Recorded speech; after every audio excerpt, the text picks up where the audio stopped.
Yes, and the second part looks a little bit horrifying. Okay, so why don't we try together work on the second part today? Uh, so the beginning is actually the whole point is to uh, explain to you where you usually get in finance, where you usually get the risk-free bond rate. It's kind of at some point I realized that in all textbooks and um, academic papers, they always say risk-free rate, uh, like a measure, yeah, like risk-free rate. But then nobody actually explains where to get it and what are the different sources. And so I just wrote it up for you and I mean for other students that I teach, so that you have this reference. And moreover, at some places, I even saw textbook where they actually do something wrong with this. So I realized that it turns out that not even every like even people who write textbooks sometimes don't know what they're talking about. So that's why the beginning is quite long. But the upshot of the beginning is just you will get two time series. One is for the risk-free rate, which is measured by 3 months bill rate, and then the second is S&P 500 index. So um, I I don't want to share my screen. I want you to start working on it and then show what you're getting and where you're getting into. You can share the screen and then show me where you're getting into problems with issues, and I can direct you how to resolve the issues.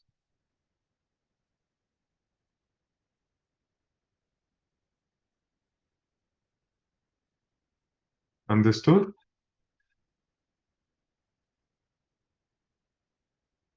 Yes. Okay, so just start, and I don't know if any one of you wants to share the screen. I'm happy to see it and to guide you.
Okay, I've launched the file, and the first obstacle is that for some reason he can't download the library. Okay, let's see. Let me. Yes, you should allow me to show. Yeah, yeah, can you share?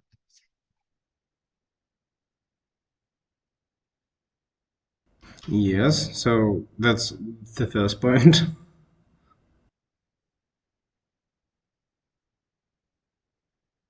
Okay, did you I uh didn't pip install it, right? uh Windows data? Yeah, okay. So okay, you installed Yahoo Finance. Let's see what's going on. I guess I forgot. So this is the Yahoo Finance is good. Now Windows data meter. Let's see. So,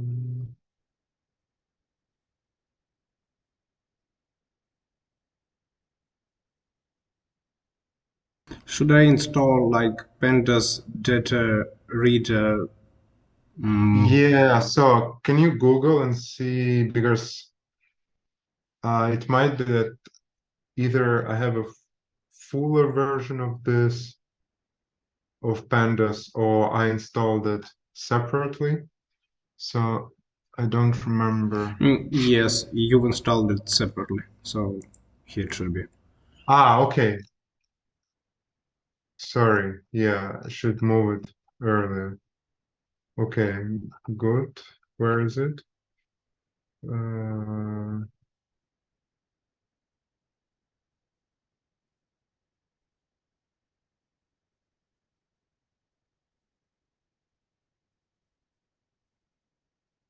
okay, you got it, right? No? Yes. Okay, good.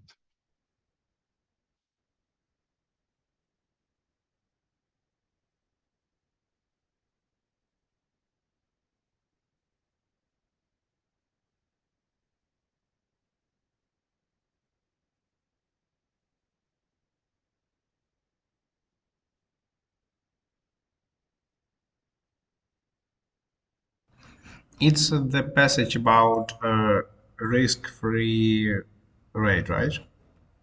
Yeah. As the main source, we use treasury bonds, US treasury bonds. Uh, yeah, so for usually it's a certain week T-bill rate. Mhm. You can click and see. I don't know if it's available, if it's accessible from Russia, should be accessible. Okay, Yes, it yes. is. Uh, yeah, but you can take a look. This is where it's published, and then Mhm. uh, it's not. It's I explain it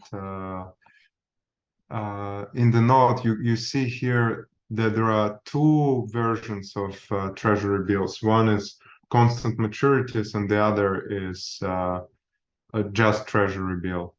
And you need to have the data for the one that is just treasury bill because constant maturity is something different. Okay. Um,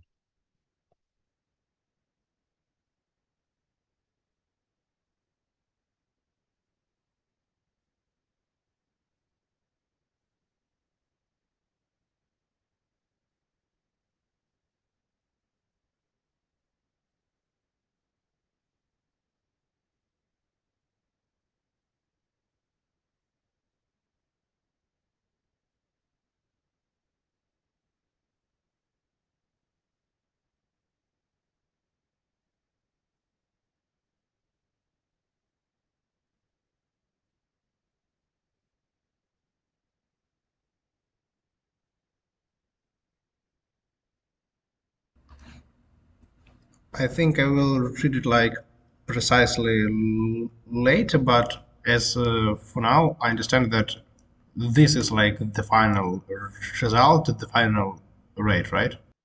Yes. And it's like indexed list, the format. It's flawed, but it has like time, Yeah. right? Yeah, okay. Right.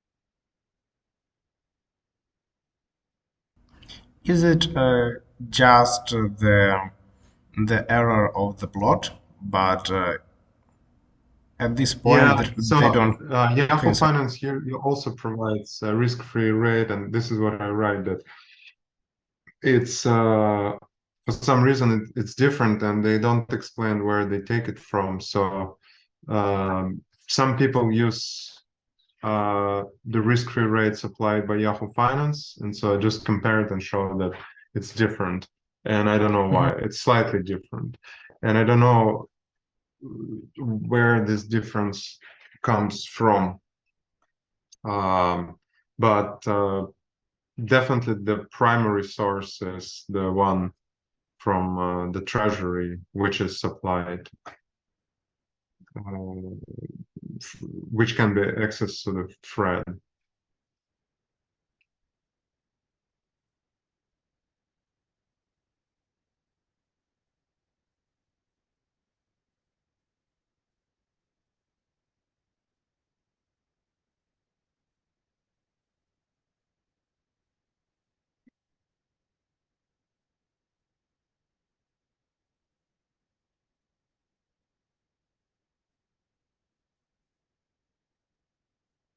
And this is the part like in the model of CAPM, right?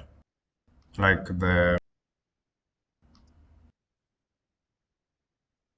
Yeah, we take any asset here, so we just thinking about portfolio allocation between risk-free and risky asset, and so uh, we calculate, we get the risk-free rate, and then we just calculate the risky asset as a difference between the real S&P and the risk-free,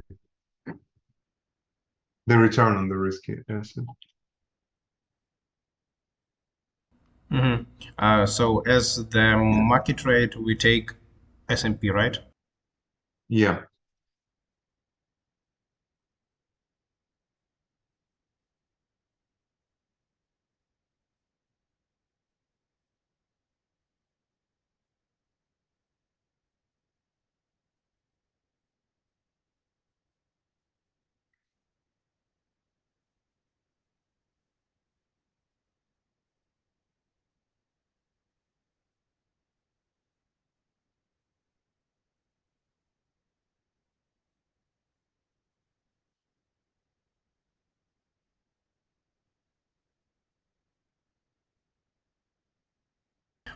What this plot was supposed to show that the market rate has a higher volatility comparing to risk-free rate, which is approximately zero.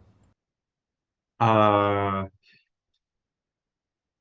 this plot, just to you should always try to visualize the data to see if there's something weird going on. So we see that there's not. It looks um, plausible. So the risk-free rate is around zero, and then the risky return is fluctuating around it. That's all.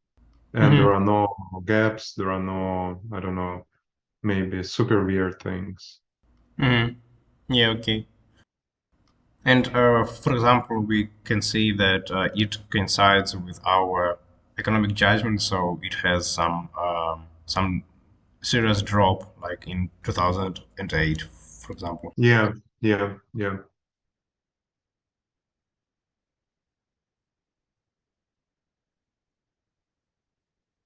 So this is the now the most, I mean, this is where you need to write your code.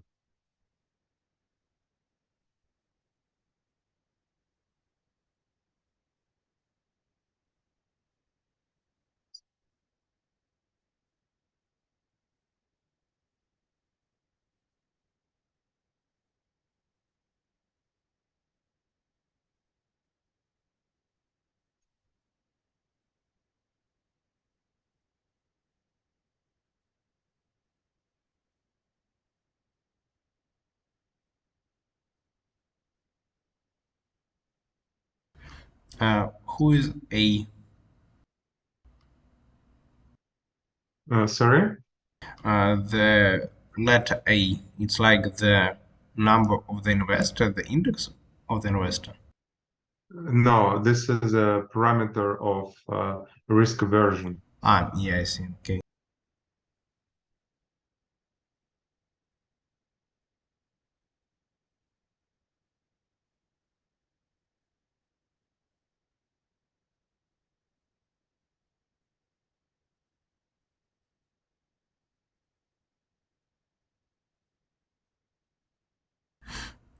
Yes, I have many strange questions. Why don't we include one in this interval? It's just the setting, or it has some. Uh, we could include one actually. Um, um, no, I think we potentially could include one. So it doesn't really matter, right? Yeah, but going more than one, it means that we will be borrowing, and then we can get into bankruptcy. Because Hmm. then, if we go more than one, then we will be taking a leverage. Okay, so we can say that we don't take one because if we take one, we are like we have zero profit and maybe we're just some kind of tired investor, so we'll, I don't know, uh, exit the market kind of way. Yeah, kind of.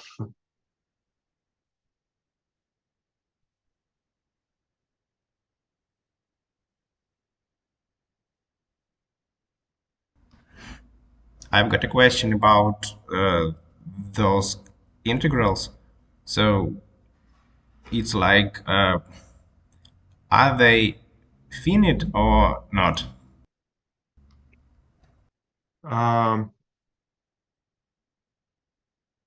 Infinite, you mean are I they, mean, oh, how you say it in Russian? like, Determined in Finland. yeah, like, are they determined in some kind of n dimension, or it's like uh, infinite dimension space? Well, no, the dimension is the number of the dimension is h. Hmm. The the integrals go from minus infinity to plus infinity. Yeah, I understand this. I was asking about like the number of those integrals. So H, age, because there age. are h d's. You look at the end. Ah, yes, okay, I see. Hmm.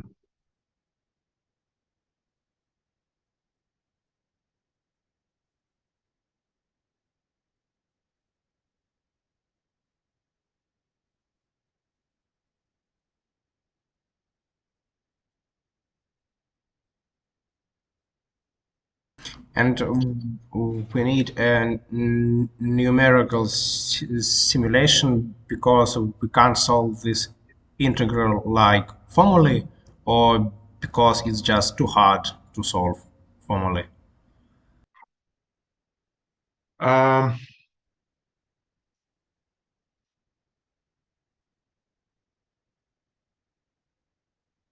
Yeah, let me think.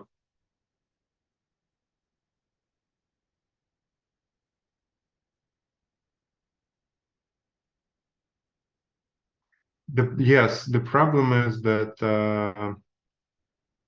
uh,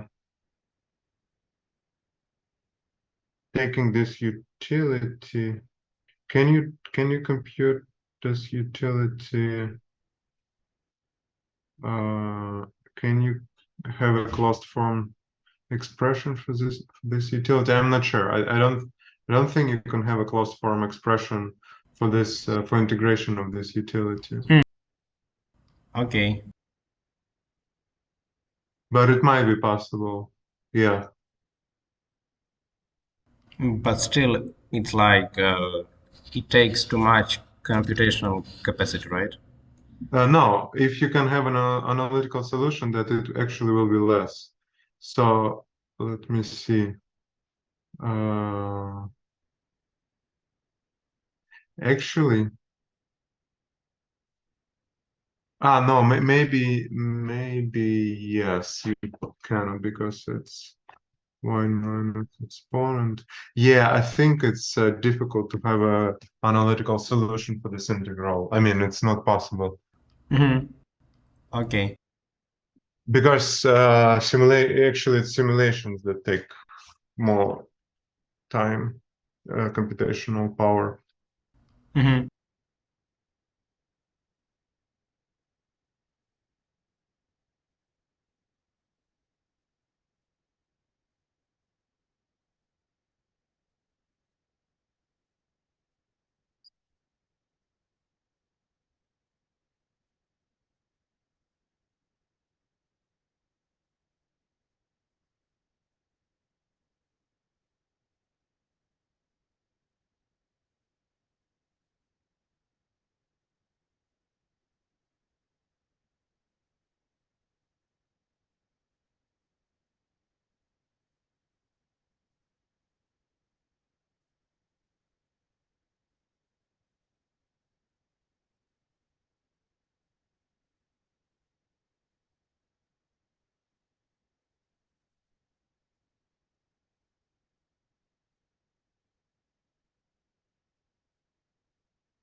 I guess I should start by like uh,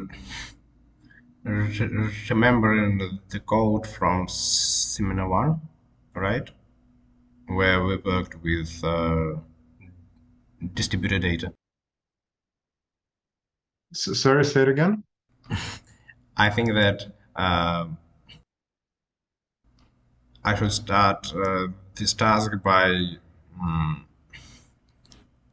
remembering the code from the seminar one, well, from the practice session one, right? Yeah, you can use that code, but it's really very simple. You just draw from a normal distribution. Of course, I showed how to make draws from a normal distribution in practice section one. You can also Google it.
Really, you can just Google it, how to Mm, draw in from a normal distribution in Python.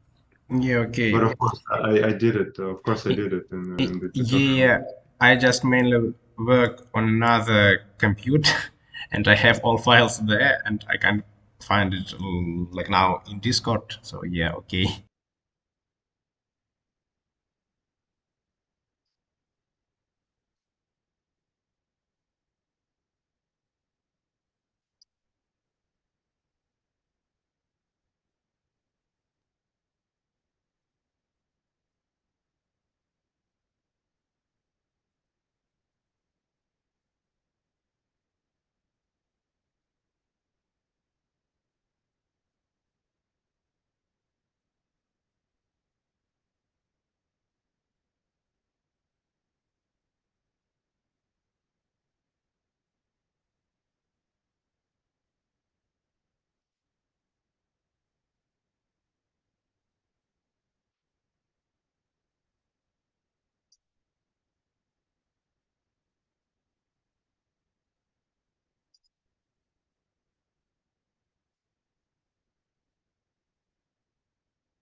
And as the data I should use risk-free rate, right? No? I'm a little bit confused on what type of data I should use. Data for what? You should use both, but the data for what? Obviously, you should use both because utility depends on both. Is data from, well, for risk-free rate, for Y and for Z, and Y it's like predicted, right? Values. No, no.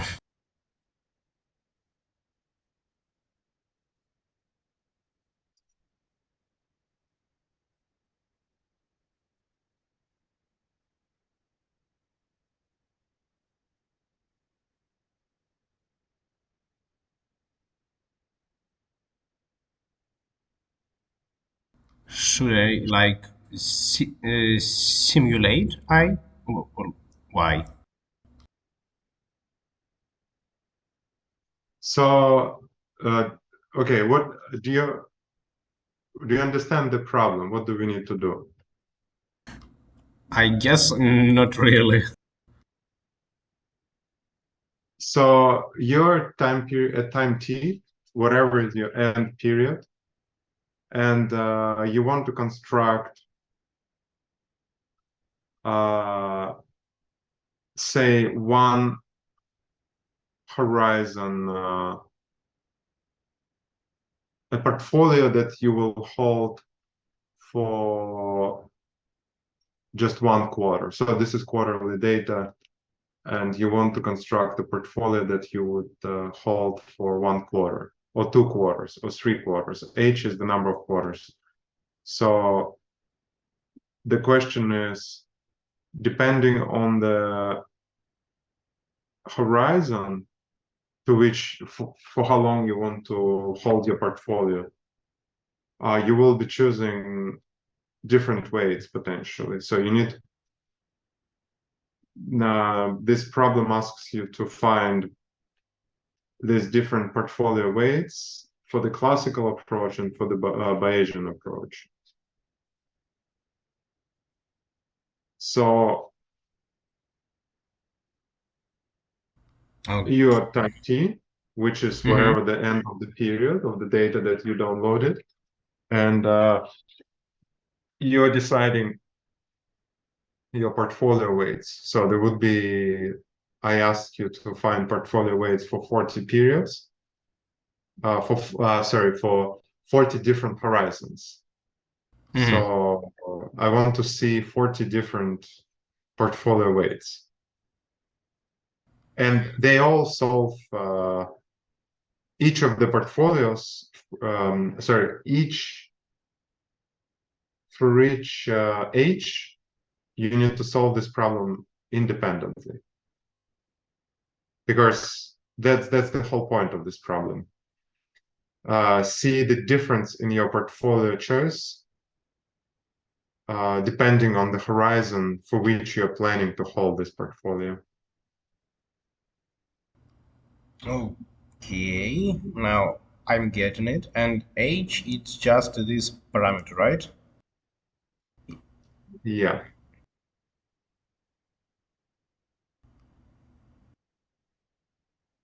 And like, can I somehow else understand this age, not just as a parameter? So I understand what like T means. It means like how many periods I'm going to hold this portfolio. But age, like, isn't like the number of stocks in the portfolio. Is it the profitability? What? No, you have just one asset, which is this risky asset, and one Mhm. risk-free asset. So you have two assets. Okay. And still, age is The number of quarters for which you hold this asset. ah, okay, I see. And T is just the time period in which I live, right? In which, sorry, in which what? In which I currently live. I don't know. All right. In which, yeah, sorry, I'm asking again, not because I'm trying to like do anything. It's just sometimes your connection breaks and I don't hear. Um, Uh, Sorry. so um, uh, T is the time when you're making the decision, which is the end of your data sample. Okay.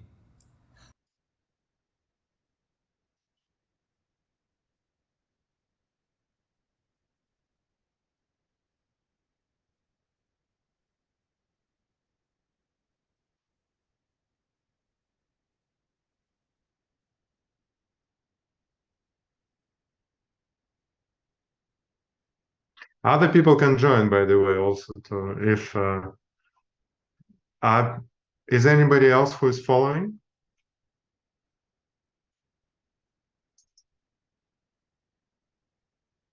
No one?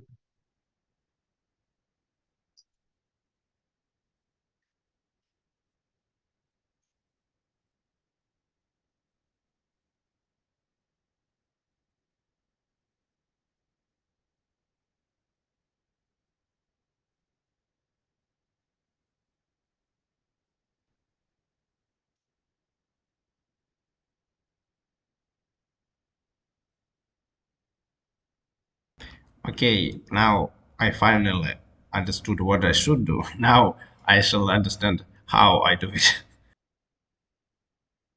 Yeah. Okay. Try to understand. Yeah. Okay.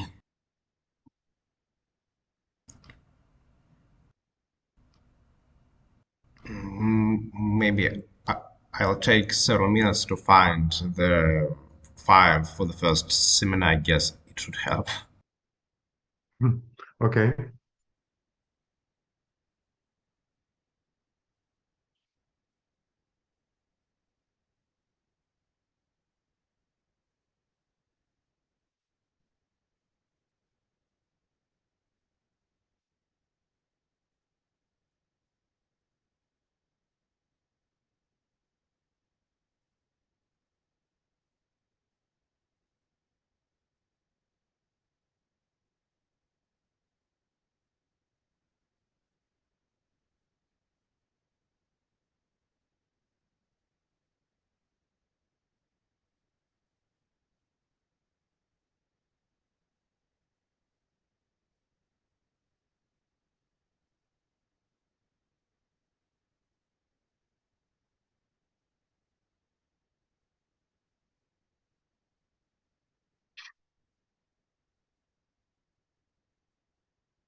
I've managed to find the file, but still, well, I know how to generate some distribution, but how to draw something like I times,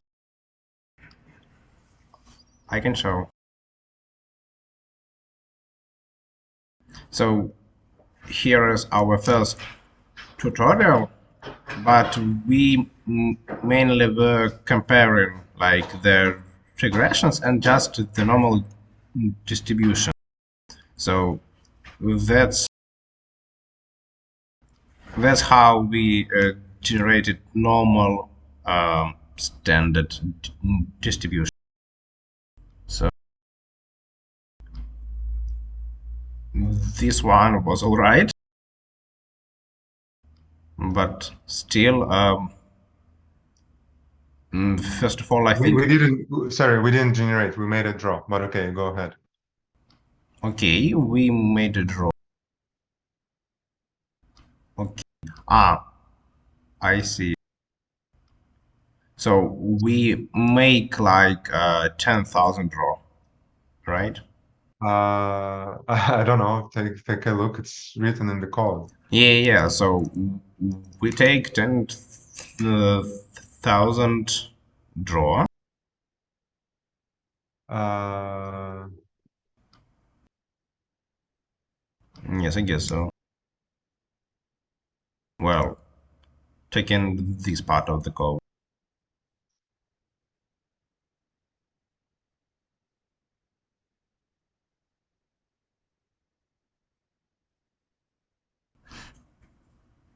Okay, and like in this case, we don't have to generate standard normal distribution.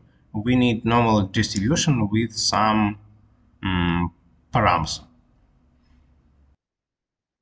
mm-hmm. The question is like, where do I get those params? So I can make a loop like for age, like I know for age in range from 1 to 240, right? Mm-hmm. But what about like those? So I don't fix them. Where do you get them from?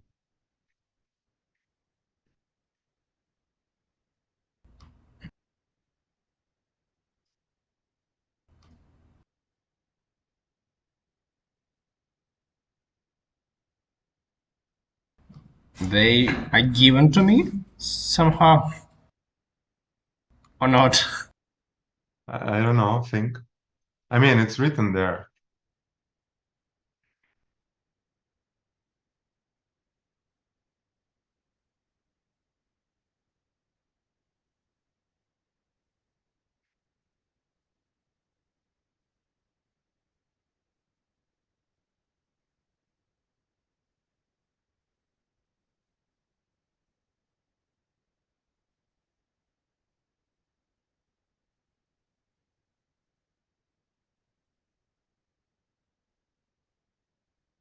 Anyone has an idea where to get these parameters from?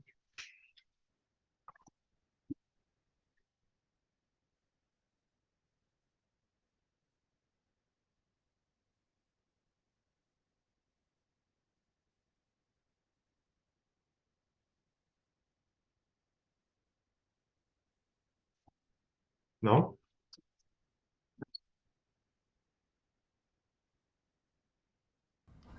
Is Maybe it they. only yes, yeah, sorry, is it only Nikolai who's participating, or I guess you're the only one?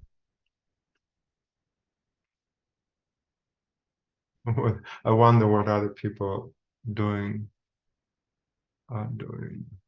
Okay, where look there it says that uh parameter estimates. How would you do parameter estimates? Where would you get them from? I So think. Mhm. remember from the lecture, this is a plugin approach. So I talked a lot about the plugin approach or two-step approach.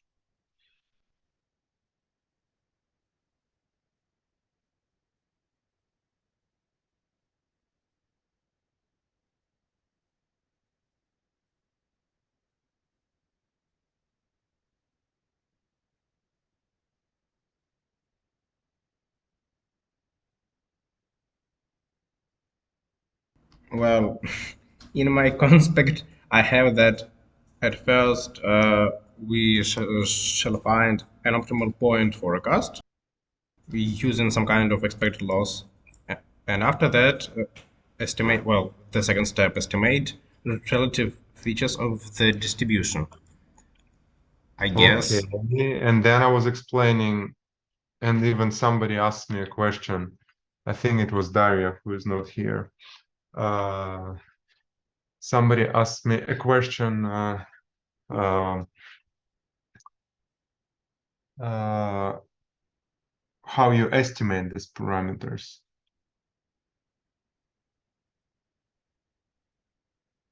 And then I explained,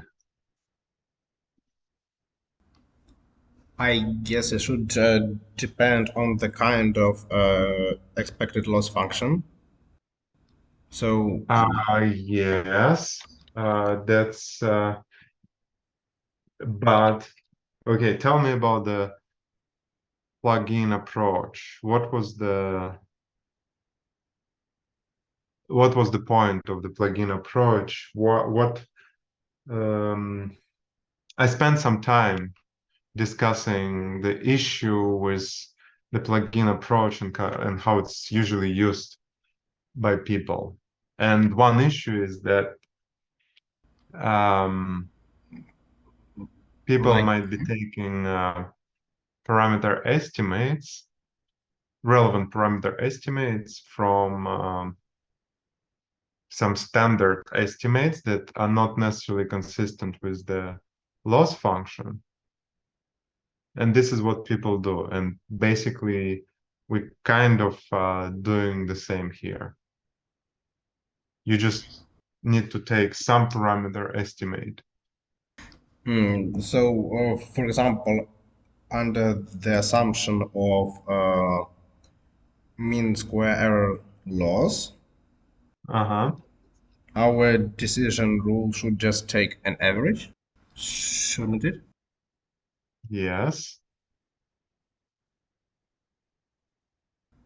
Okay, but how is it applicable here?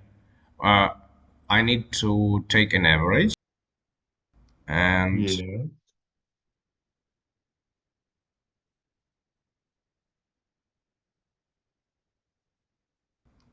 so mu is just the sample average, like the sample average from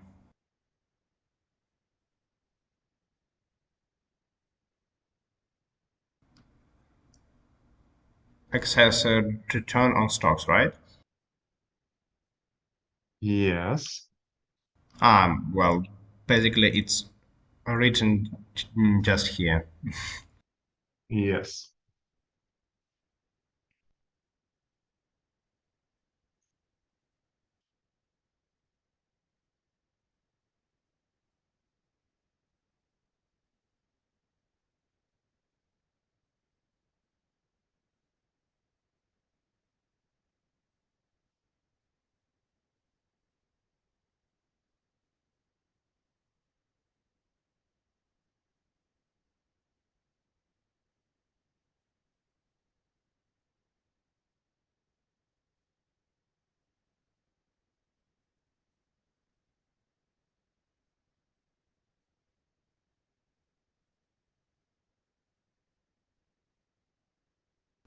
So I took just the plain mean, Perfect.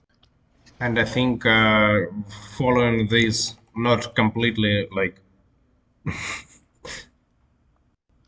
okay strategy, but like the simplest one, I should take for sigma just the variation, right? Just what? The dispersion, the variation. Variation. Yes, I guess so. I mean, obviously. Mm,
Well, I came up with something like that. Okay. Uh, Go and read the meaning of parameter scale.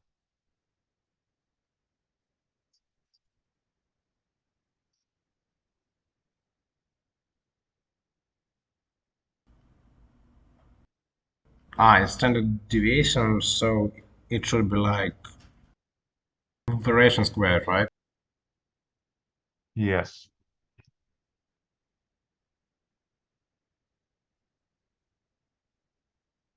But of course, you can just calculate instead of variance, you can calculate standard deviation right away. Yeah.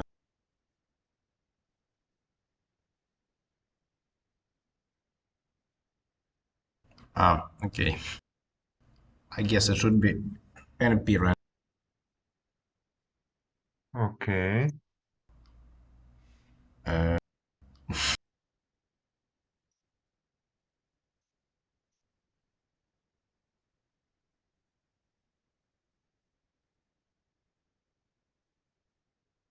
Now, what is I here? well, I intended it to be the horizon, but I guess it did something wrong. It just took it of the side, so it took like uh, one draw in the first iteration, two draws in the second one, and three draws and following.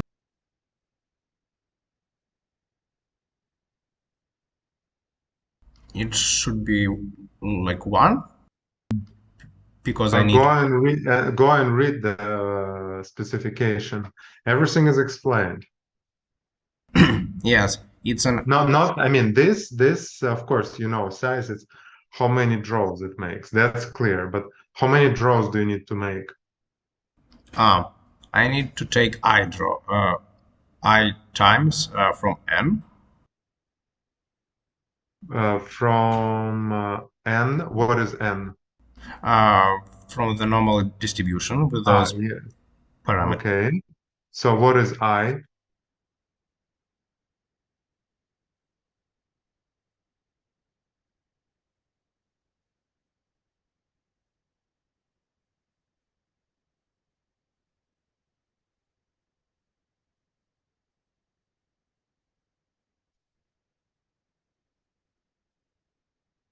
Hmm.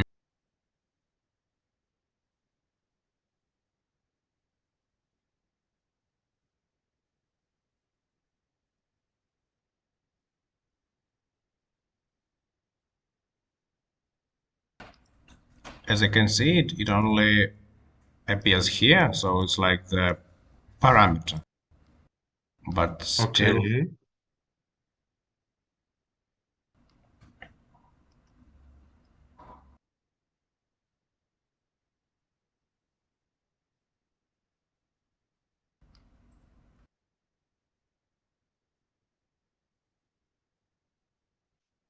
Yes, it is here. So I guess it's the number of. It's the number of stocks. So it should be just like two.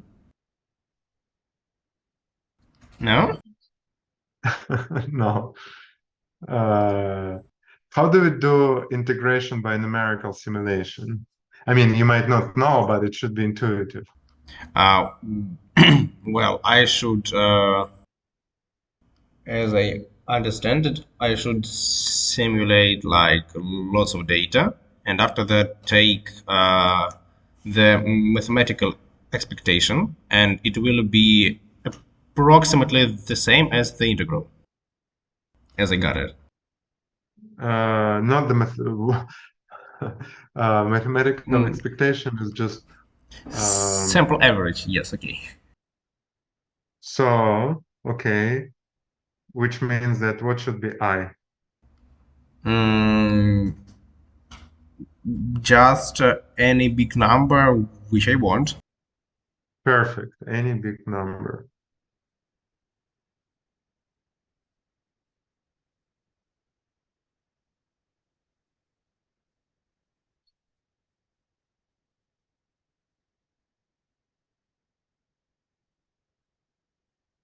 No, but you don't need to do the loop on this. You can just draw this number Uh, make yeah, number of draws right away.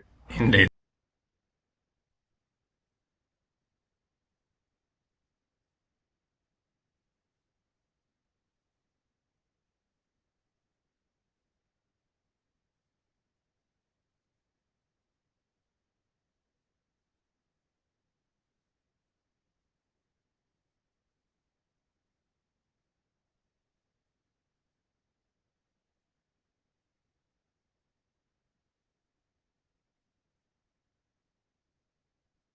Okay, it should be normally distributed. I should plot it to test it or make Well, some you don't tests. have to plot it. You have just drawn it. You don't need to plot it. Yeah, okay. Now you're still missing something. Look at the expression for the normal distribution.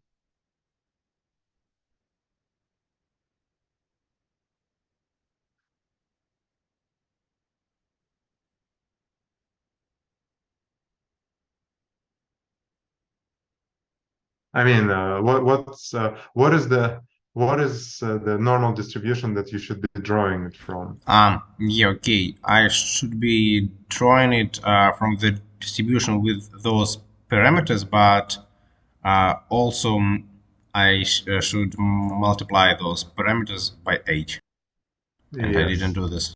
So uh, at the end of the day, it should be a loop, just another loop.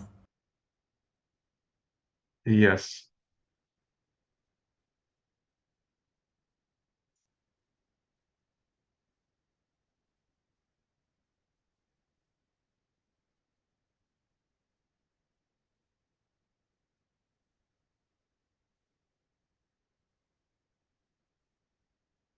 Well, why don't you call it H? Because it's H. Yeah. Don't use two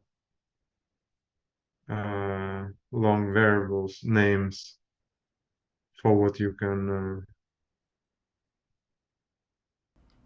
Yeah, Why not do you to multiply an H here? a second. Okay, so yes, if I took a square root, I h should be inside of.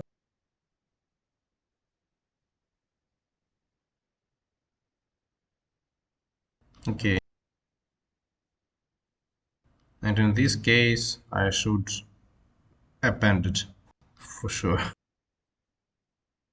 Why do you call it portfolio horizons? Mm, because I have several horizons, well, like 40, but it should. How do you suggest calling it? Like draw Well, what is horizons? this draw? What is this draw?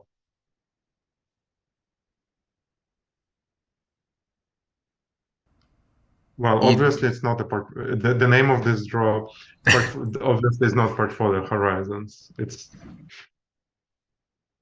yeah, that's for sure.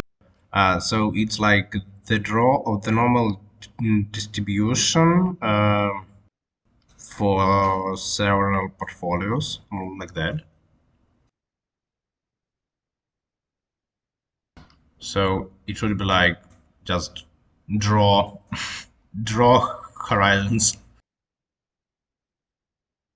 no, what's this is not the draw horizons.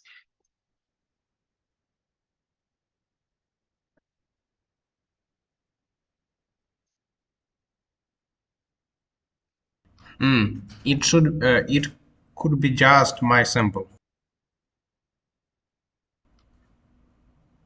Sample No, of what? Sample of what?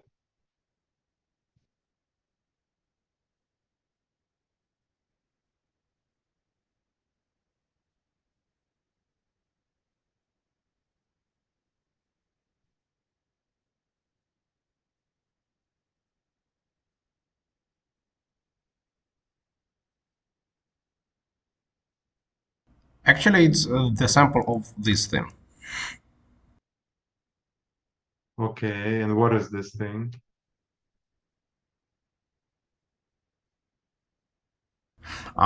It's like the uh, predicted values sample.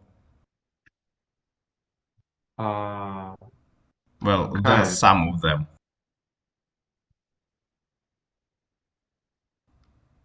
Okay, so it's the sort of why some draw.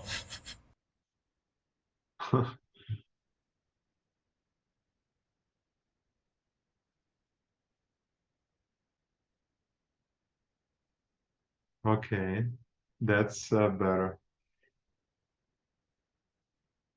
Why do you make it uppercase? Mm, you mean like that to distinguish between words, or No, I don't know. Why do you make it uppercase? Why? I mean, is there a meaning? Because everywhere it's lowercase. like that? I guess. I don't know. It's maybe you put some meaning. All No, no, all your no. variables in the code should have a meaning. You cannot just randomly name them. Otherwise, your code becomes unreadable. Yes, it's true. Even the lowercase, uppercase matters. Okay, now, uh, okay, Like that. perhaps, yeah, but now, what are the values of age that you will be drawing from? What would be, tell me the sequence of age that this will generate. Okay. He will start with 0 and 8, and end with 39. So I should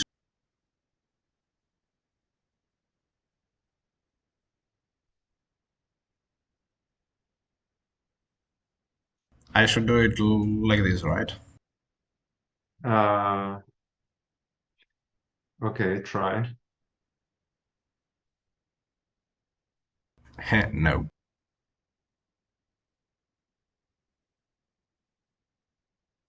For iron range, and if I do 0, okay, it would be strange. I need to start with 1.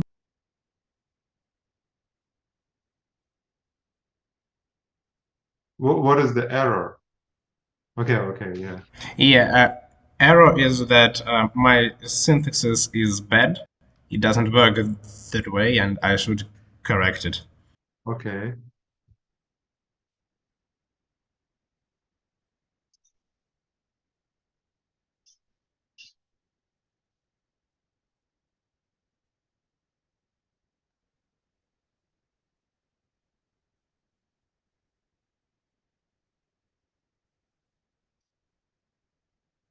Yeah, so starts with 0, and he doesn't include the last one. Mm-hmm.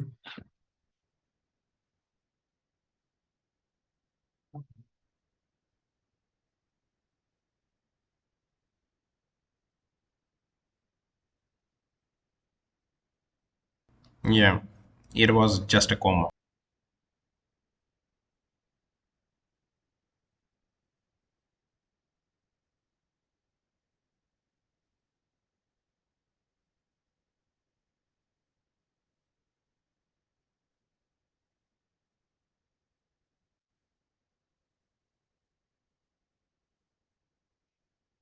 Okay,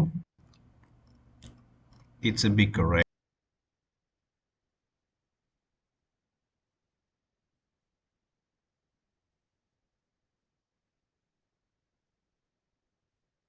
40.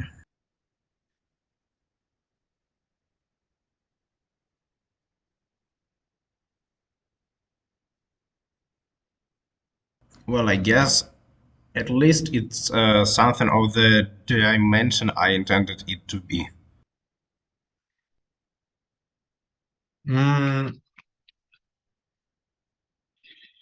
You can also look at shape.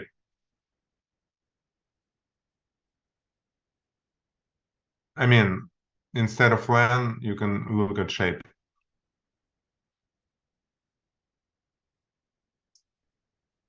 No, without.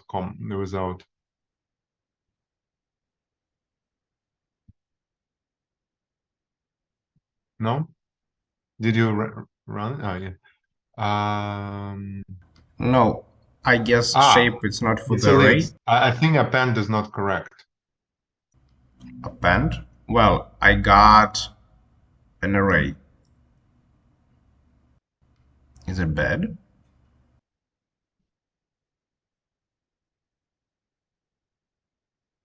What do you need to get? Okay. Yeah, I see. Okay.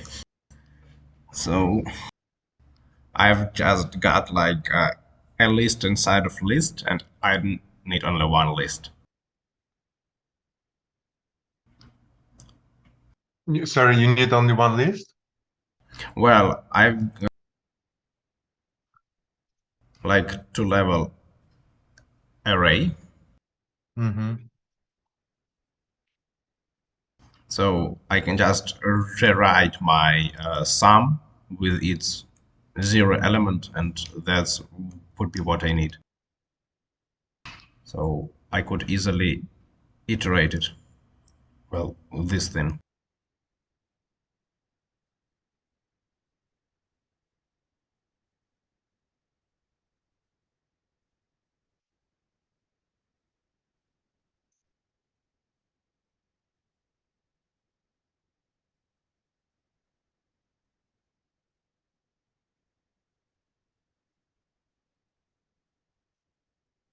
And now I can get values by the index. Why did you do this? Why did you draw 40 times an array of 1000 and then dropped everything but the first draw? I dropped everything by the first.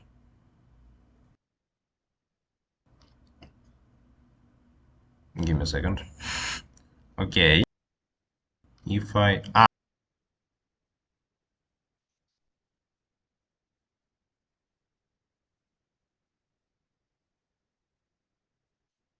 okay, I see. I've got more arrays. Okay, and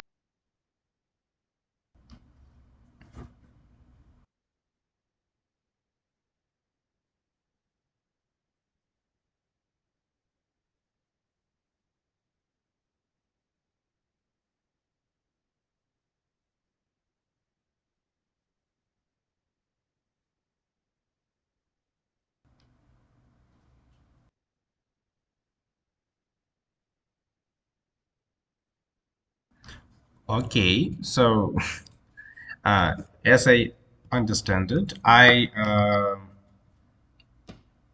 for age in the range from 1 to 40. For each of those age, I took in my case, 1,000 draws. So yes, I indeed should have like the list of lists, and the len of this list is 40. So each element is just the draw for the particular age. So yeah, Okay. and that should be all right, I guess. Mm-hmm. And after that, I can just compute the sum as I get it. Yeah, wait a second. Uh, just hold on a second. Yeah, okay. I think uh, uh, wait a second.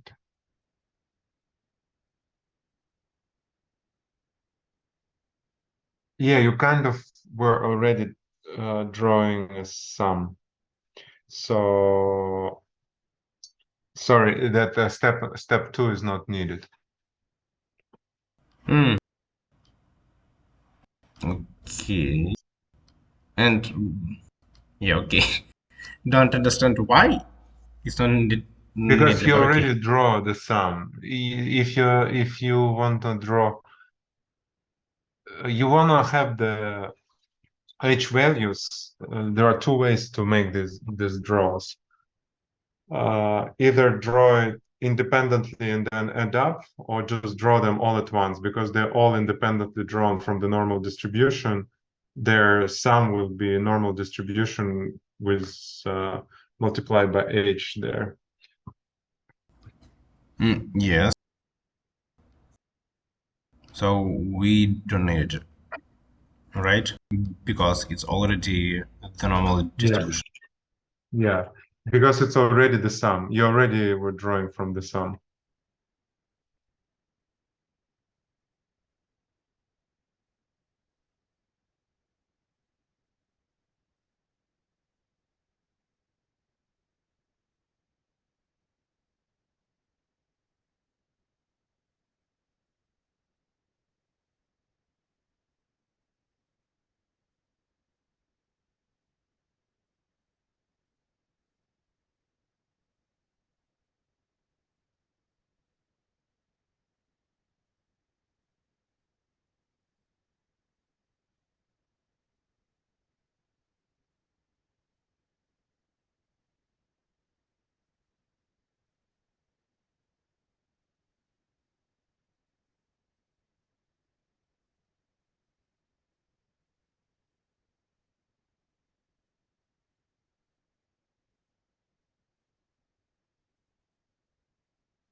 So now I need to calculate this thing.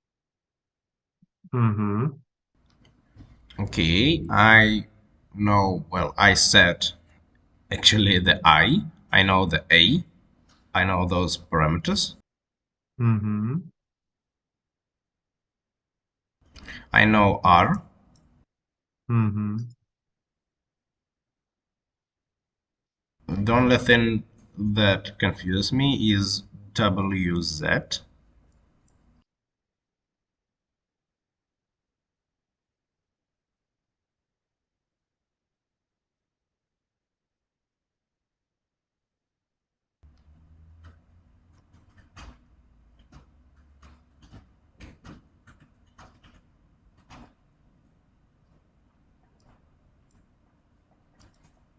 Well, I see the formula for it, but it doesn't help me.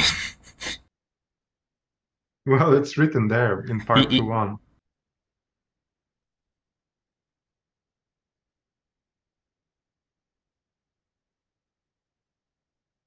okay. So it's the grid of values.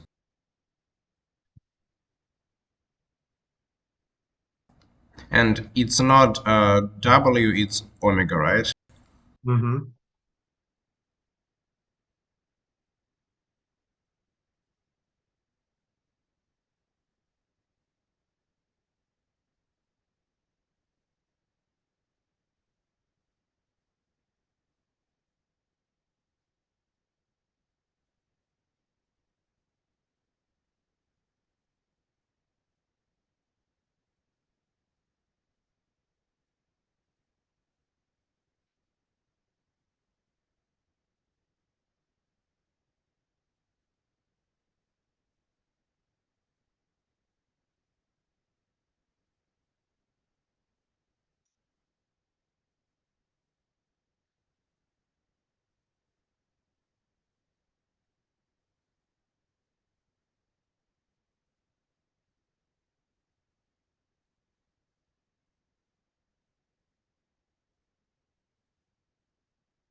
Okay.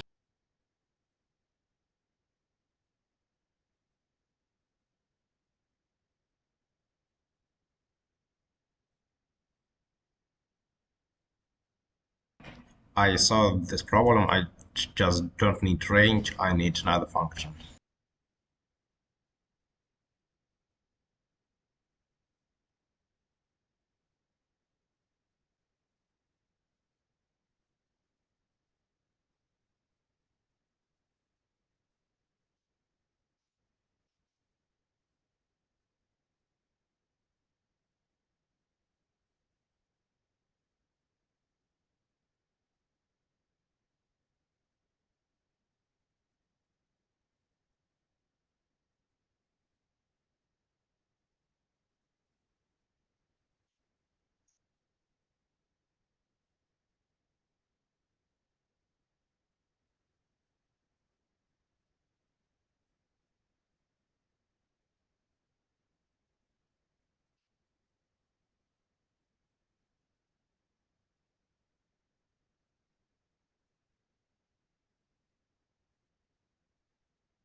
You didn't have a Python course or something like that? We had it, but it was like the first year. So it was far away from now. I see. You just can use Arrange? no, arrange is something different.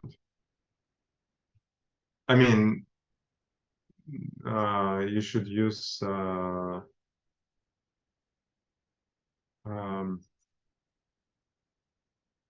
well, you can use arrange, but you cannot do loops. Loops can be done only on integers.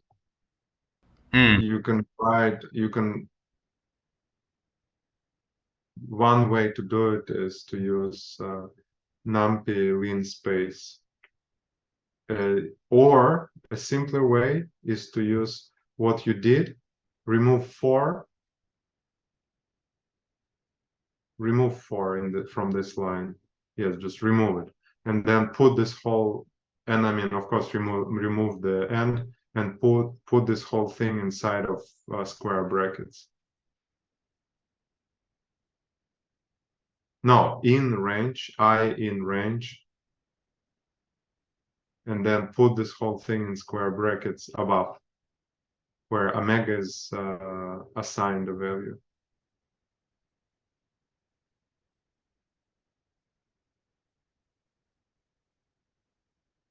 Yes. No? Let's see. Mm.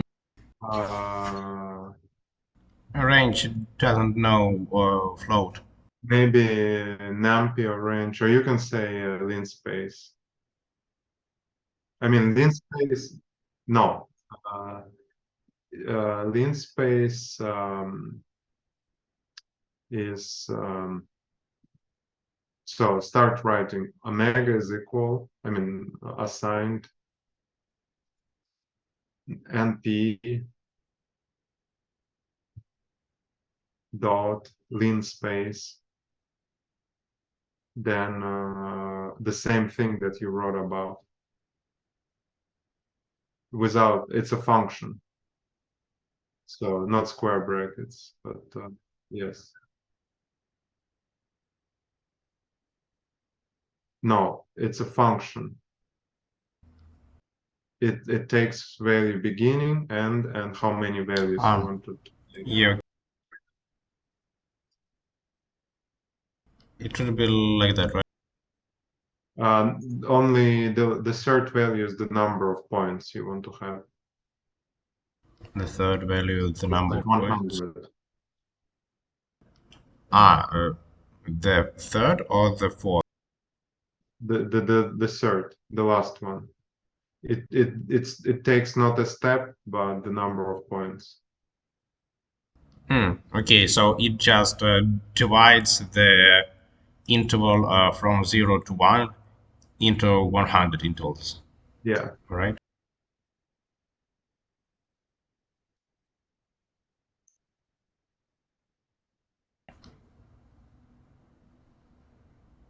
Yeah, I guess it's approximately what we needed. Yeah, Yeah. okay, that's the omega.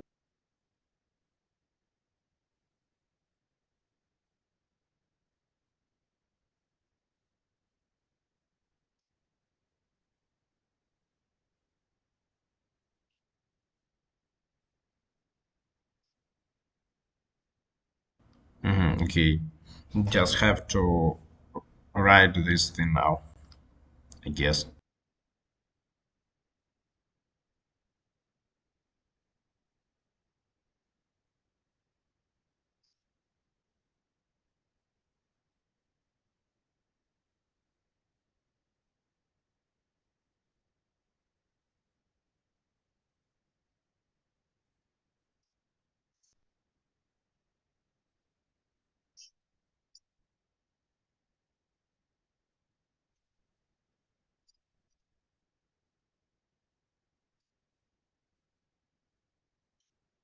I thought of making this as a loop. Well, making a list in a loop, and after that, computing the sum of this list. Mm.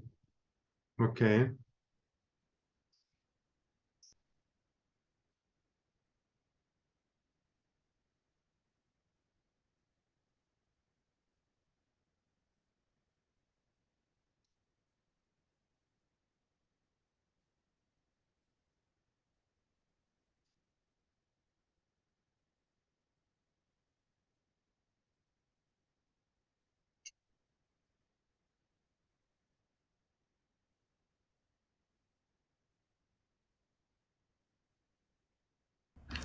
So it would be like double loop, right? Hmm.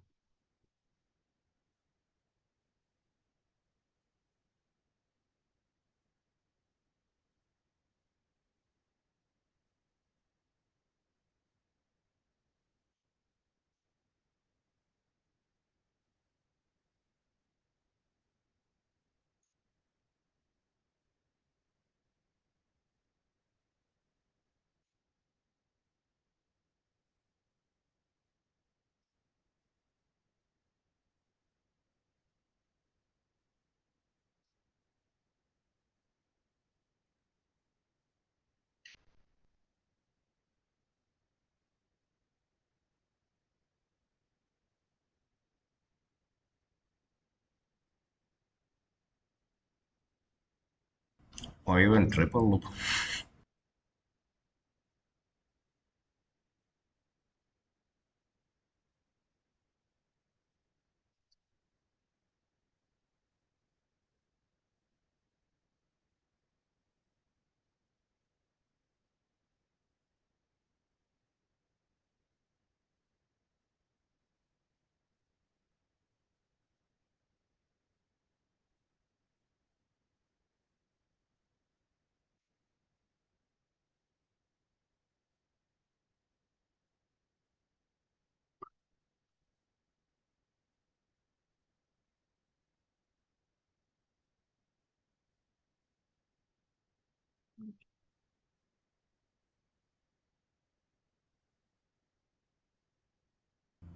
Am I doing it the right way, or is it going to be like for loop cycle, like for every variable?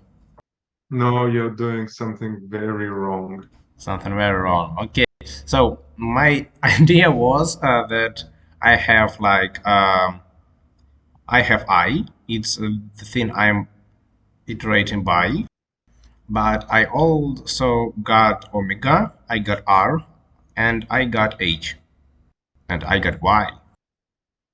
Um, Uh, the problem is that I can see the only thing well connected with I. It's only Y. Uh, but I still don't understand like how am I supposed to choose between omegas, between risk rate and age. I thought that I should like um, iterate through all of the combinations, but it's not correct, right? It's kind of correct, but let's think about it. Forget about the risk-free rate for a second, just for a second. Okay. Uh, what is this sum over I? What is it representing? Well, actually, it's the I don't want to say accuracy because it's a term, but still, it's like an accuracy um, of our No, it's not. It's computation. not accuracy. Why did Well, we start doing this sum over i's? because we need the mean value for our utility Why? to nivellate the randomness we did. No. What is it?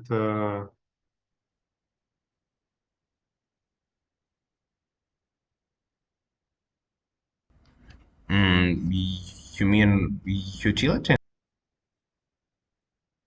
No.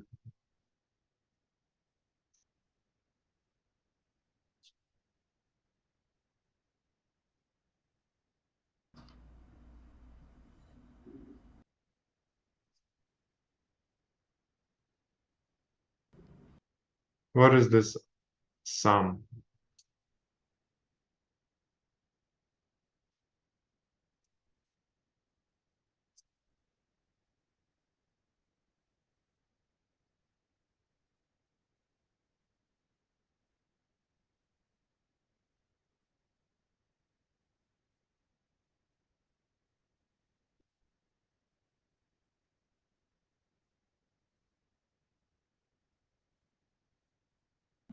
It's the weighted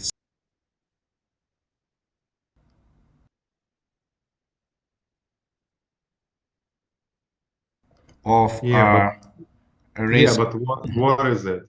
Why are we doing this sum?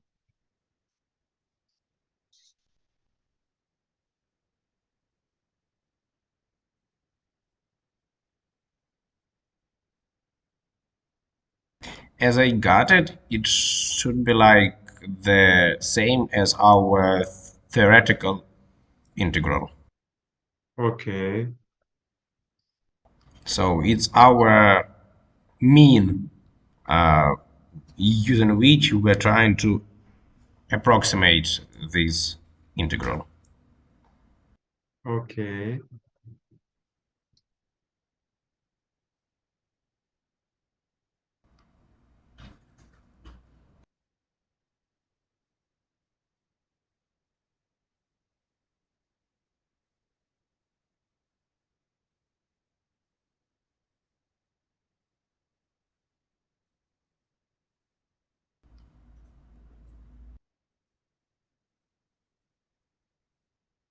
Mm, yeah, and so we take like an average from weighted sum of risk-free rate multiplied by the horizon, and the same thing, but plus the market,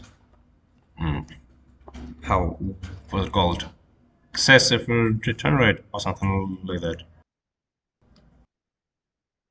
Okay.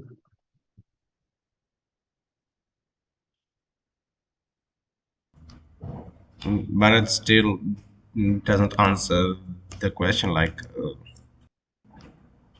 how could I do it simpler than just some horrible loop? Well, again, look at the what are you doing here? Look at the left-hand side of your utility and look at the right-hand side. So my left hand side depends only on my omega. Okay. And how can you then sum over omega inside the loop if the loop should depend on omega?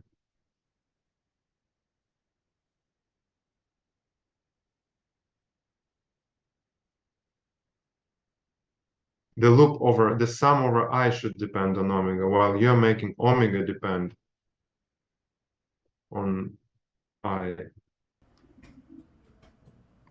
Okay, it's not really clear to me, but I'm Well, think about what you're trying to do. Uh, you need to calculate the integral. Okay, that's one thing. Another thing, you need to choose a portfolio weight, omega. So you need to optimize over omega. Integral. You need to choose the value of the best value of the integral. What you're doing, you're summing over all omega over all elements in the integral and over all omegas. You're like putting everything together. Where are you going to be optimizing over omega here? in this case, yes, I got your idea. Uh, so I should not like iterate through omegas, right? I guess Because not. yeah, because my utility should depend on them. Okay. Okay. And mm, okay. So I should just like, but loop won't understand a variable in like non-numerical form, would it? Of course not. Yes. So I can't iterate by it, but my loop doesn't understand it. What should I do? Now So, you need to switch the order of loop. okay.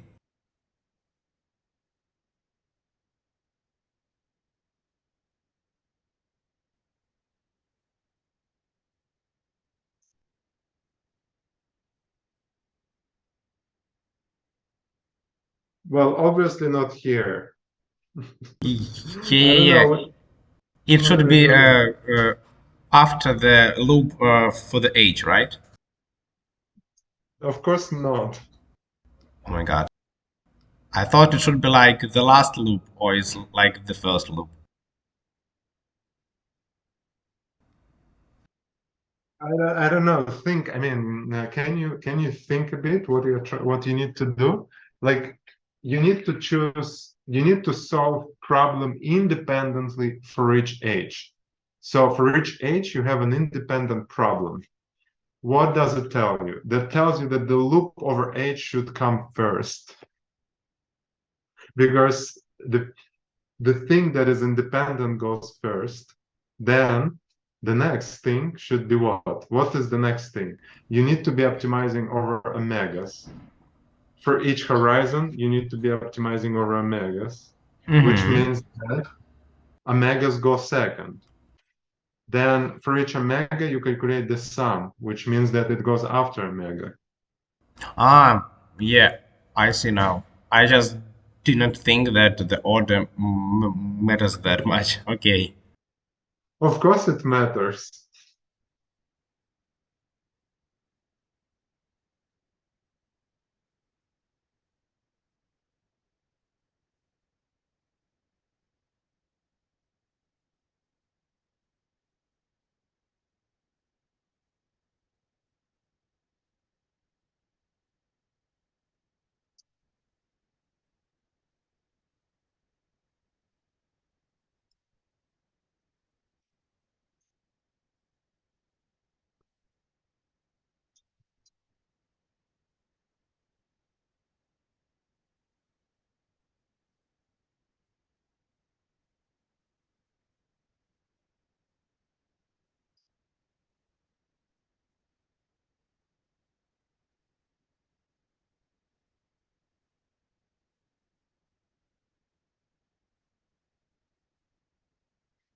Mm.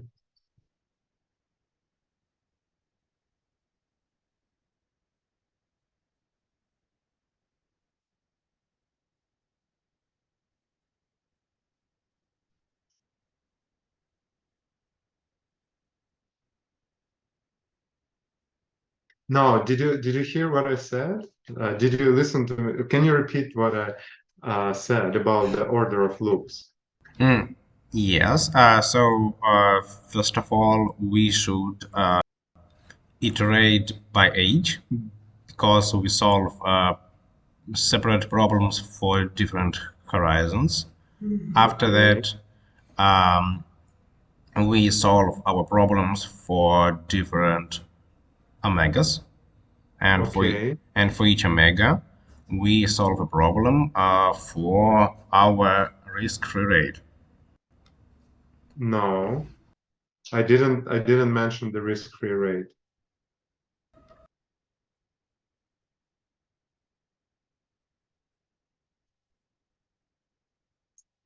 But it is here, and we should iterate by it. No. Hmm.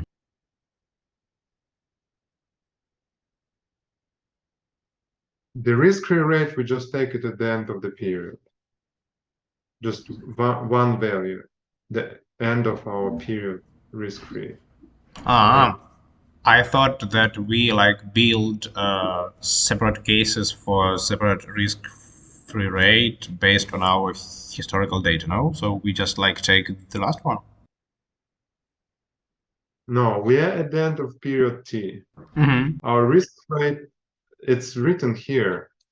Uh, we just expect the same value for the risk-free rate from today till tomorrow, till H horizons. Ah, yeah, okay.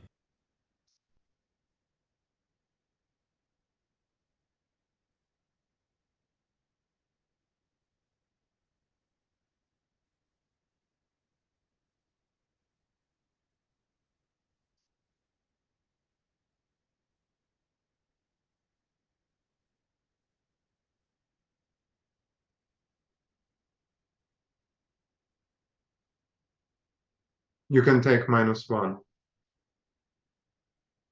Just write yes. That will give you the last value. Mm-hmm. Okay.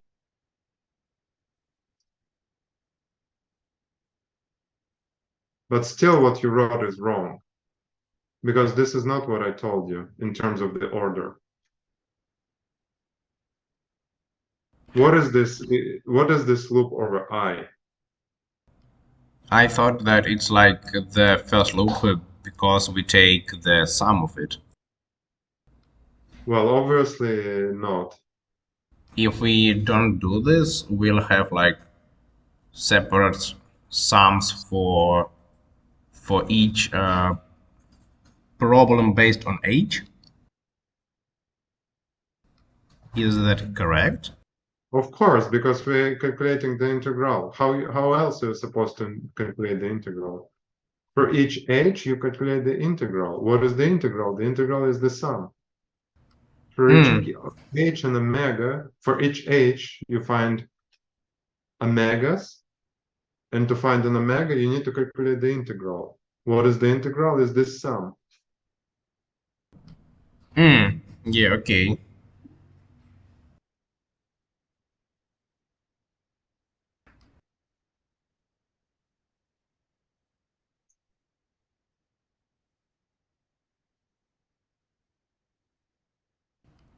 Okay. So it should be not like the first one, but the last one, right?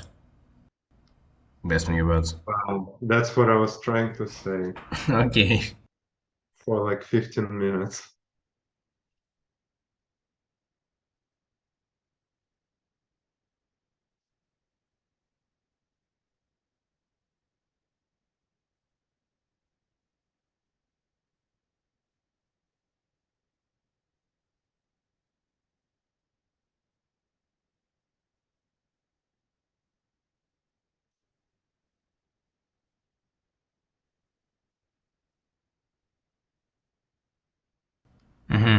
That's the thing I was supposed to calculate it in the second task,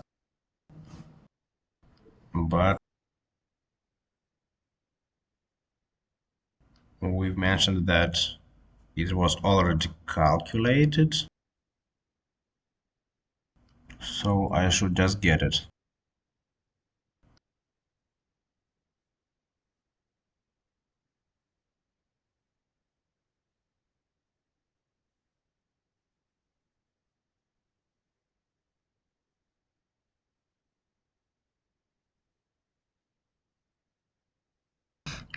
Should it be just like the sum of my I draw?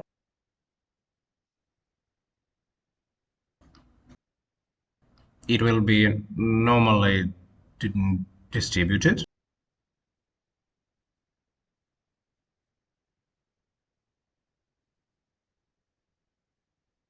No, for each, I don't know what you're asking, but for each I, you drew the sum of y's over the age horizon. Okay.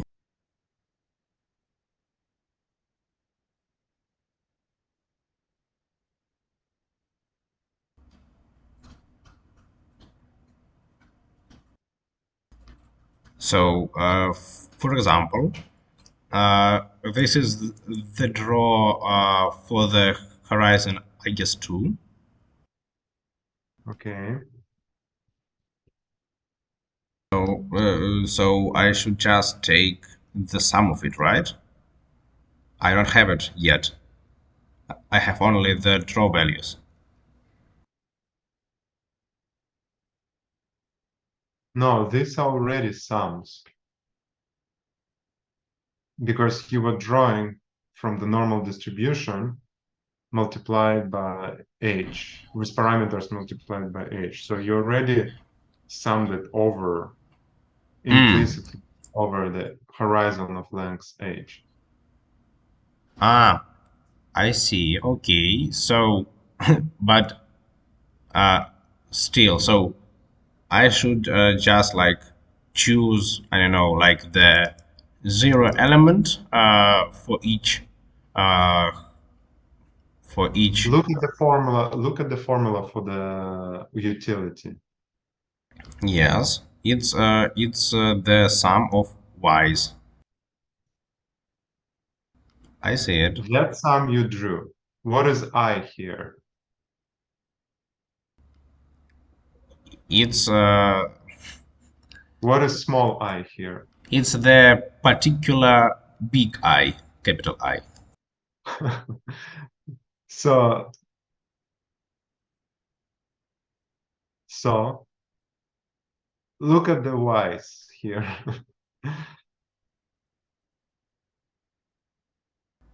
Okay.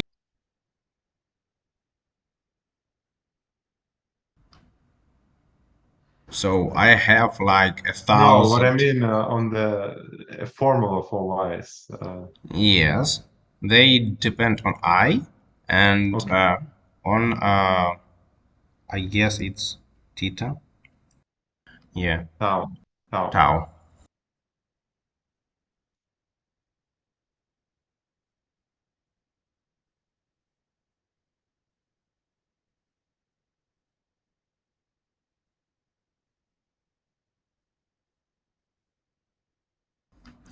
So I need to sum the eyes for different horizons inside one draw of eye.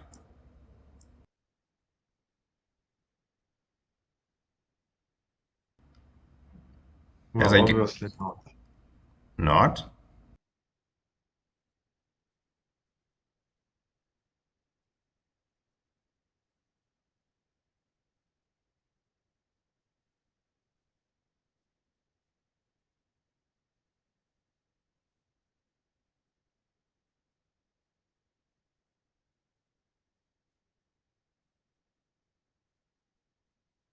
Look, you're with this sum, you need to calculate the sum. When you were drawing i's from a distribution, I mean y's from the distribution, you were drawing particular elements of that sum over I, which is external. Okay. So inside the utility, you already have this sum over tau because that's what you were drawing. Okay. So I just need to take the elements? Where is it? Obviously. Just the elements. Okay.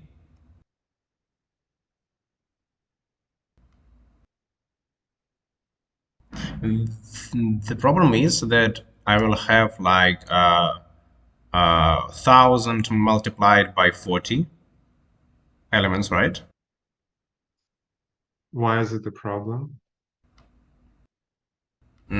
Because I have here only. Ah, no. I have here, yes, more than enough iterations. Okay.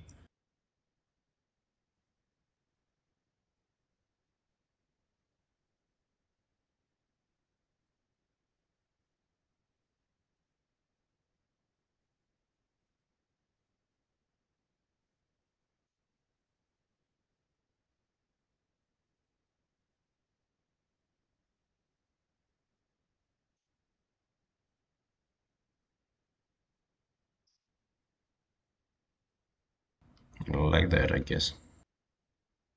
Finally. Okay.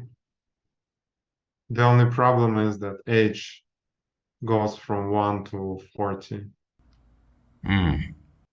while indices of 1 go from 0 to 39.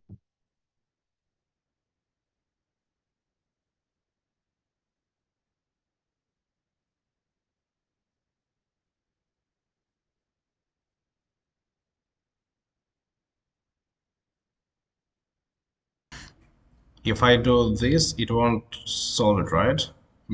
Because, Uh, Obviously, it will.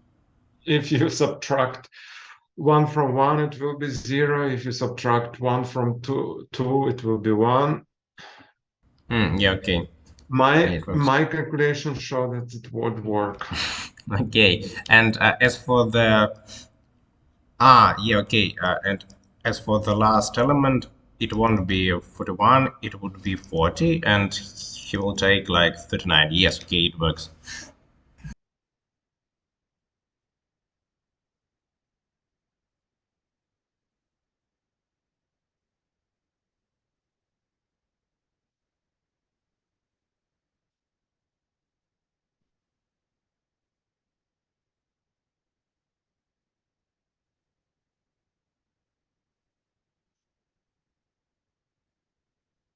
You put the power in the wrong place. Oh, in the wrong place. Ah, yeah, okay.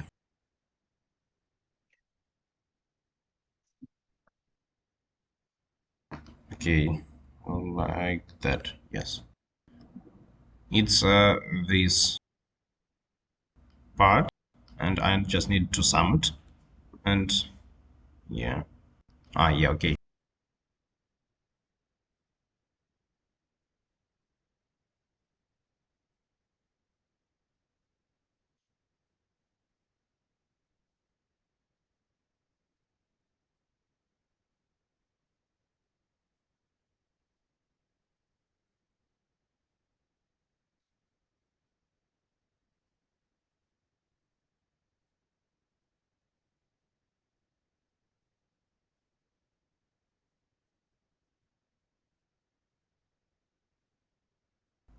Ah, okay.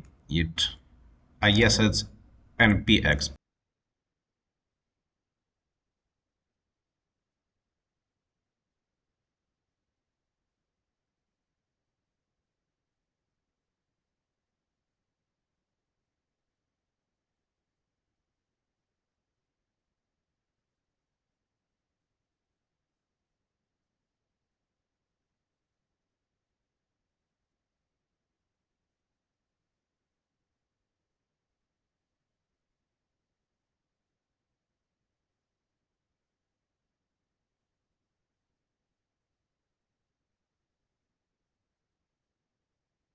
Yes, 40,000.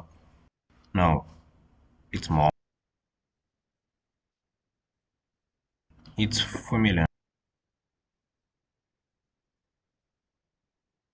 Yes, because we have 100 different omegas. Okay.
I think something went wrong.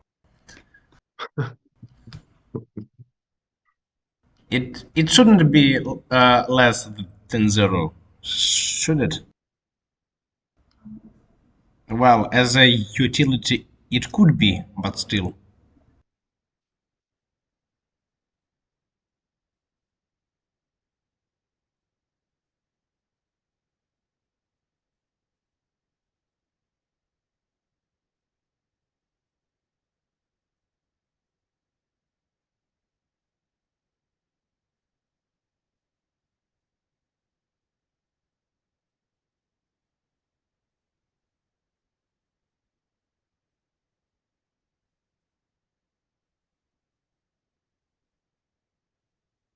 Well, okay.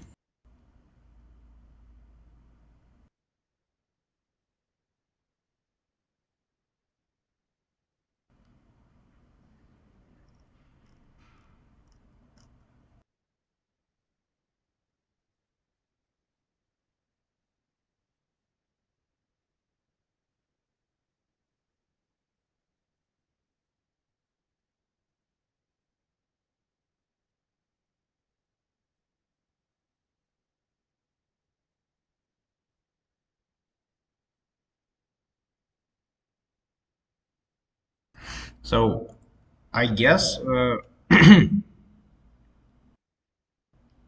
I just did the wrong thing.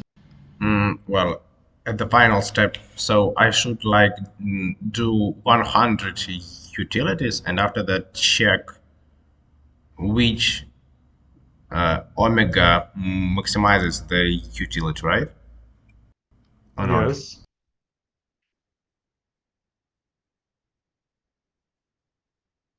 Okay, I calculated.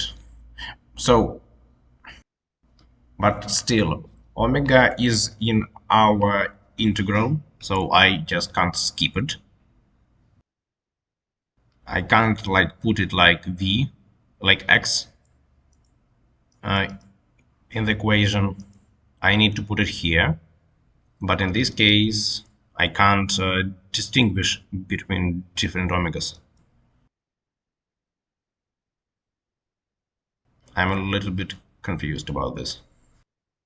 So I need to somehow optimize this utility, but at the same time, like all my omegas are already in it, so I just can't get it back.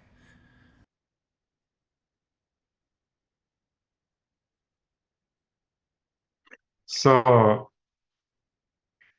uh, obviously you need to, for each horizon and for each omega, you need to calculate that sum. That's what's written in formula.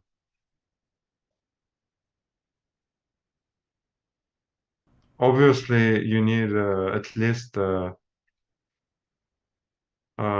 two-dimensional matrix to array to save all the values for each horizon and for each omega.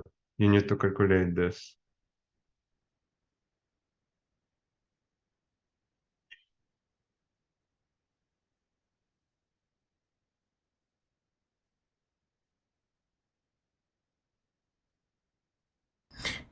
Okay, I get it. So I just did like the long uh, array, but I need two-dimensional array. So it will still have like 4 million elements, but they won't be like in one line, right? I don't know. Look, for each horizon and for each omega, you need to come up with a number, which is this utility. How do you do it? For each h and for each omega, you need to have a number.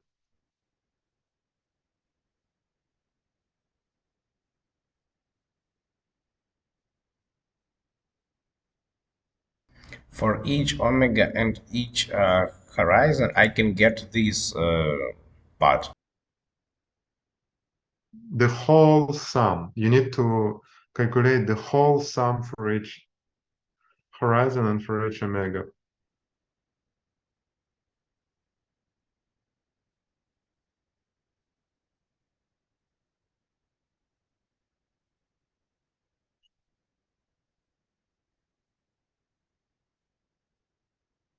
Not clear? Yeah, I'm kind of getting it, but just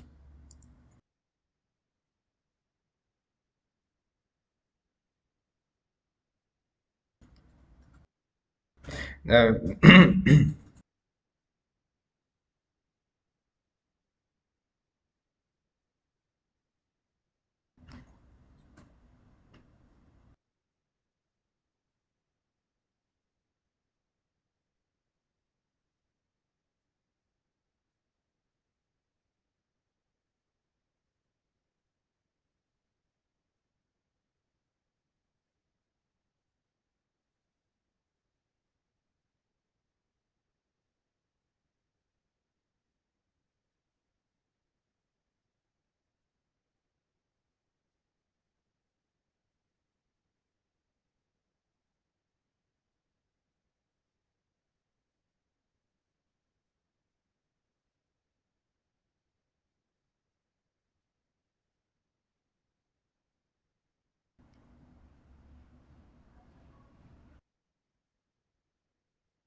so we get a sum.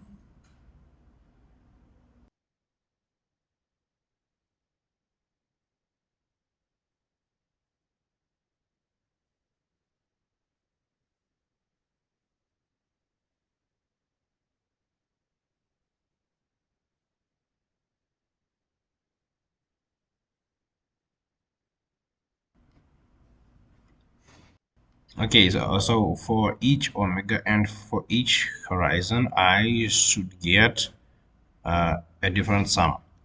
And I guess Mm-hmm. I didn't do this. I like made no. Why didn't do this? I did it. So I have like 4 millions of them. That's all right. That's the length. Like how many elements should I have? But they are not in the matrix. They are just in a row, and that's a problem,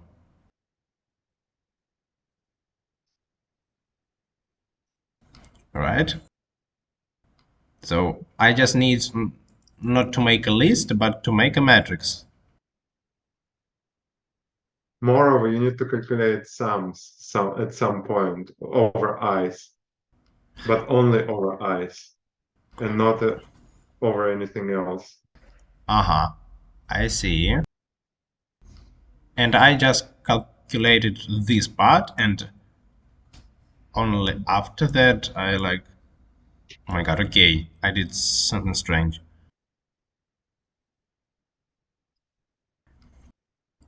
I know how do I know? If I do this, it won't come as a No, matrix, right? no, you can use a variety of methods to calculate an empty. For example, you can say numpy empty. Well, better not empty, numpty zeros. Yeah, okay.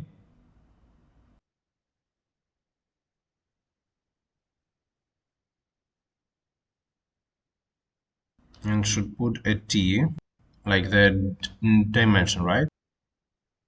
You need to have, well, t is here. You don't have t there.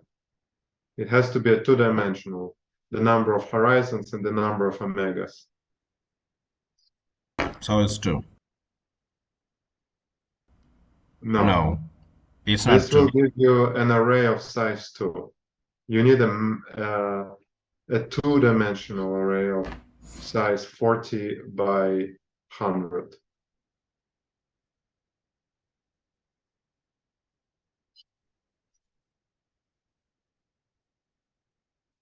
Aha, yeah, okay. That's how it works.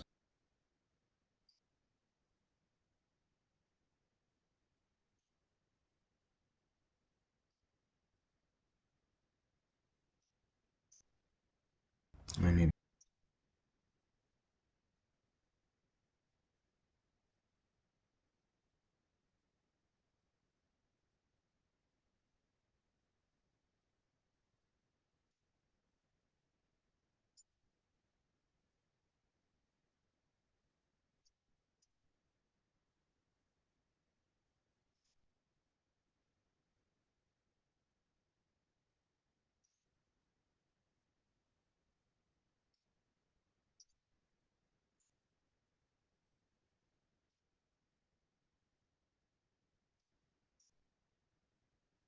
like that, okay. Why 1000?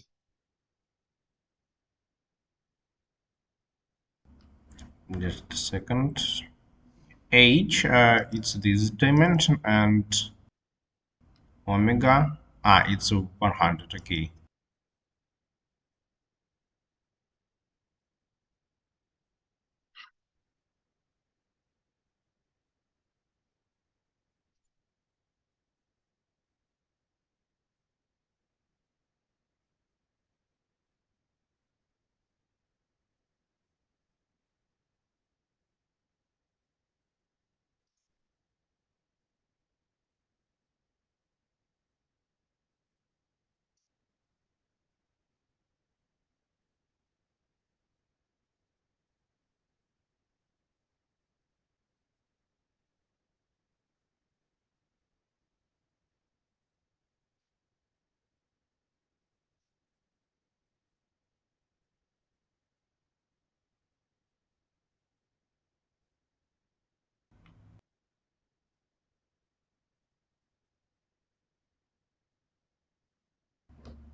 Okay.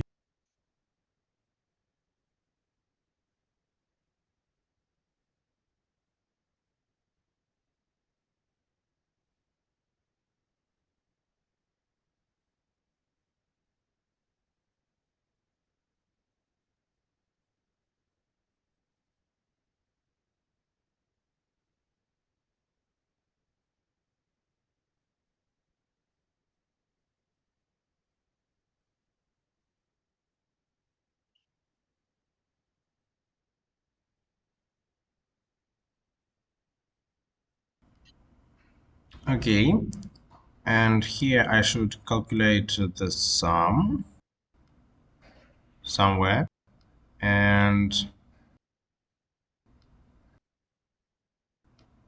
okay, I think append won't work. I need Well, somehow to, obviously not. yeah, unfortunately.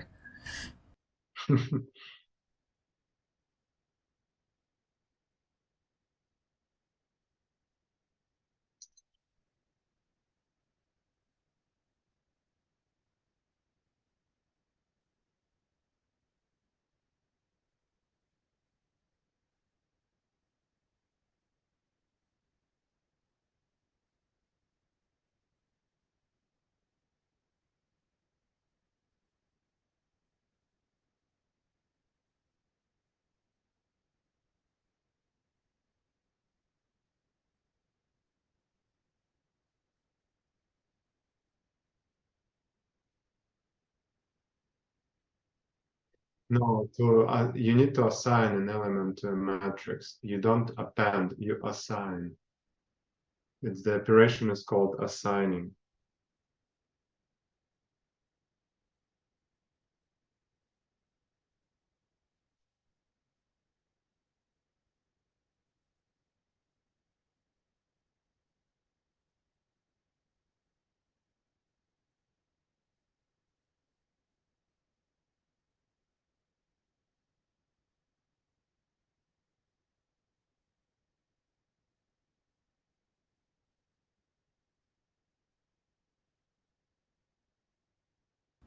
They propose a dictionary, but that's not what I want. No, dictionary has nothing to do with it. Assigning. You know what assigning an element to an array is? Yes, it's when I state like the new value to the existing one. So you just assign. So at this point, what's the problem? I need well to add okay to rewrite an element in this matrix. So how do you do it?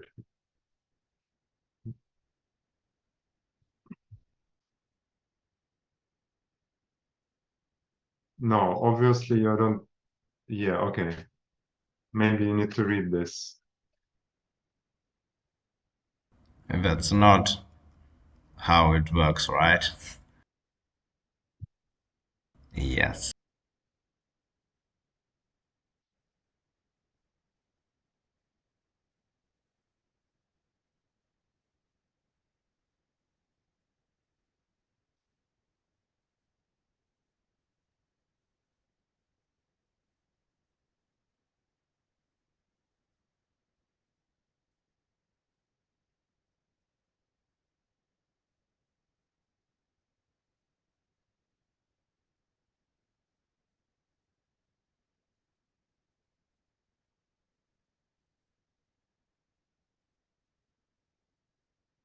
Something No, strange. look. How do you index arrays or uh, any dimensional, one dimensional, two dimensional? How do you index arrays in Python?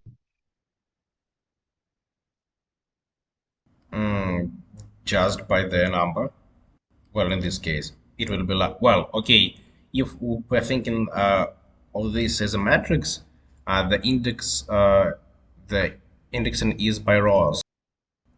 So you have, how come you know how to index once y sum draw in that loop, but you don't know how to index utility? Why do you write, how come you know how to index y sum draw in this line, but you don't know how to index utility? I Ah, just I just don't understand where you're confused. yeah, okay.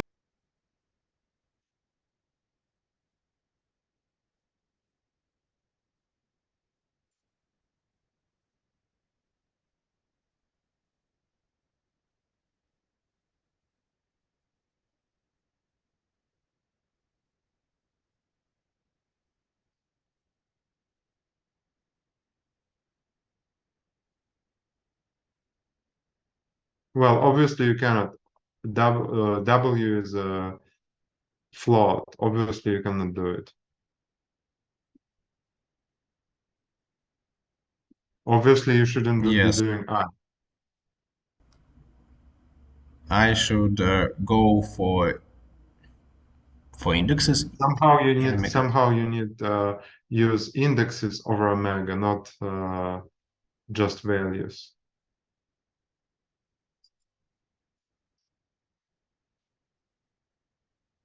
I can actually use enumerate for both of them, but I think it's the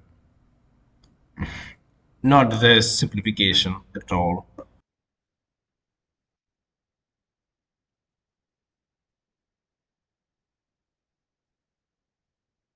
No, yeah, okay. Yeah, okay. Right.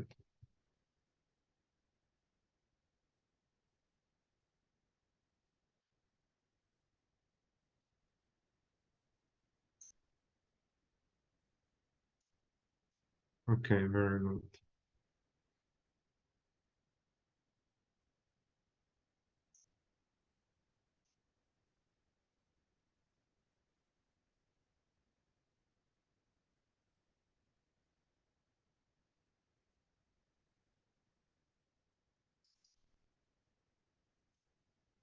Okay, And now it will be again, sum.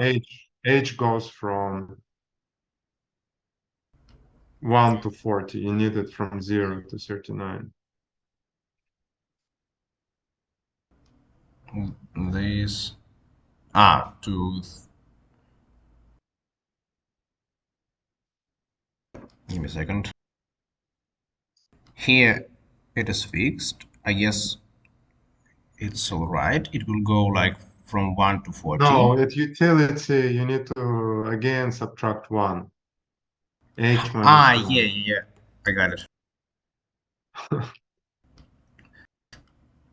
Okay, this should work, I guess.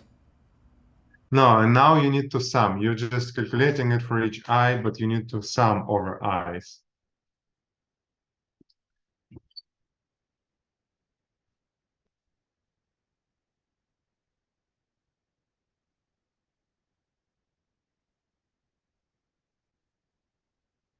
I can just write like the sum, No, but you can't write a sum yeah, because but you're calculating just this okay. thing for each I. You need to have an additional variable where you accumulate the sign and then you assign. Okay.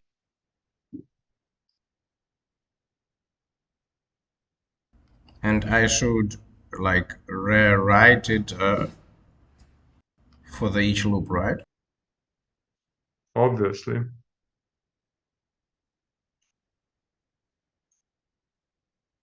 No, just assign it to 0 and then accumulate it in the loop.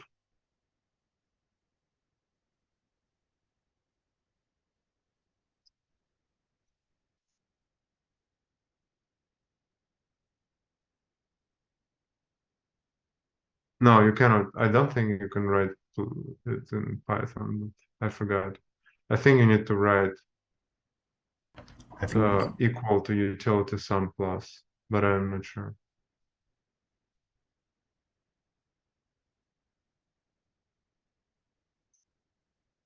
yeah, it works. Oh, okay.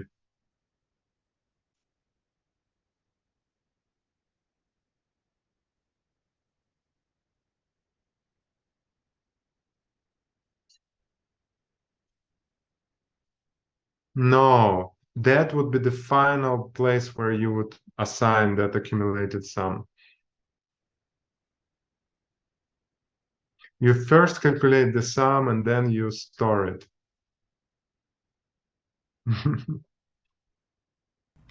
Okay, a second.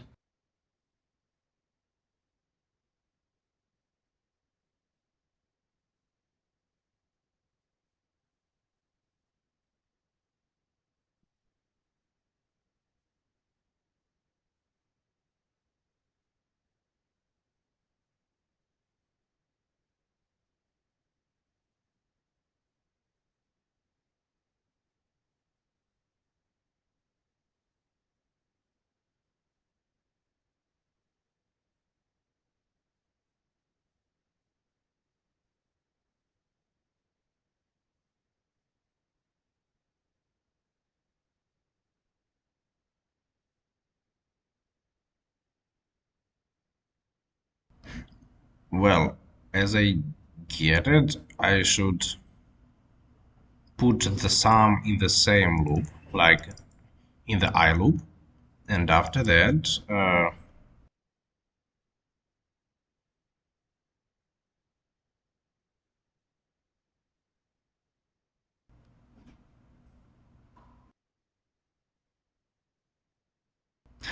yeah, okay. So I should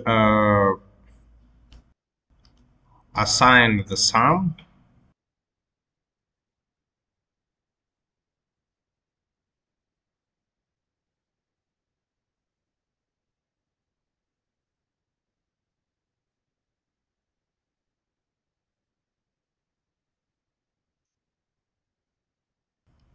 it should be like that, and afterwards, like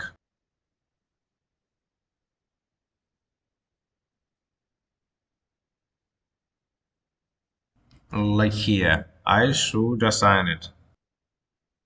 Yes, finally. Good. And after that, this well, in the omega loop, utility sum goes to zero again, and okay, Yeah. it should work, I hope. Mm-hmm. But I haven't divided by I, so I need to Yeah. put here as well. Mm-hmm.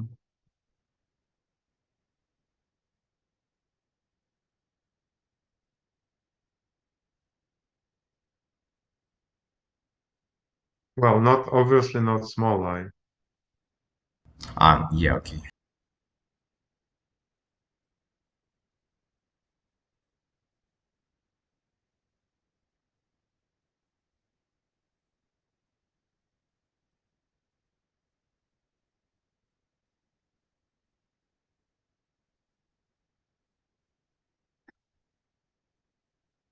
Let me ask. Vladislav Titov, are you awake? I'm alive. I'm alive. Do you understand what's going on? Yeah, of course. Okay. So you understand, have you finished this already? Mm, I have I have repeated after you all Ah, plot. okay. Okay.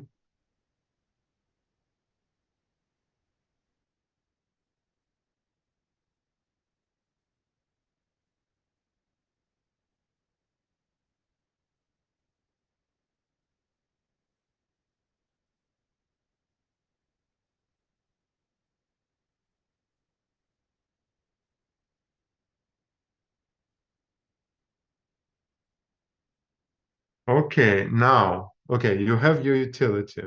For each horizon, you have 100 values or whatever omegas. Now you need to choose for each horizon, you need to choose uh, a mega that gives you the highest value. That was the task. That would be your highest utility.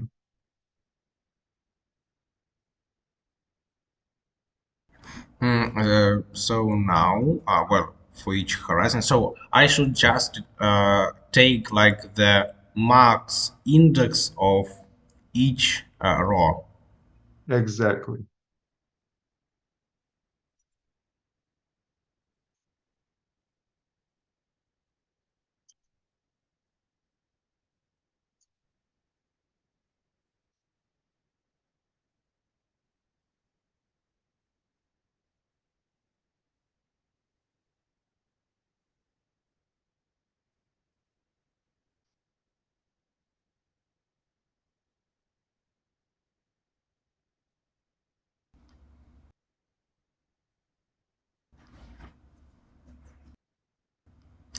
I can make it through apply or just through a regular loop, I Yeah, guess. you can.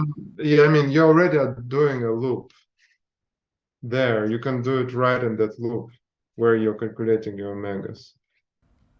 I mean, not omegas, utilities. You already have your loop. You can Hmm. do it Yeah, it's true. just under the loop of omegas. Yeah, yeah, yeah. Once you're done, Just it is in H loop. yes.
No, it's not. I don't think it works like this. I think probably NumPy has a.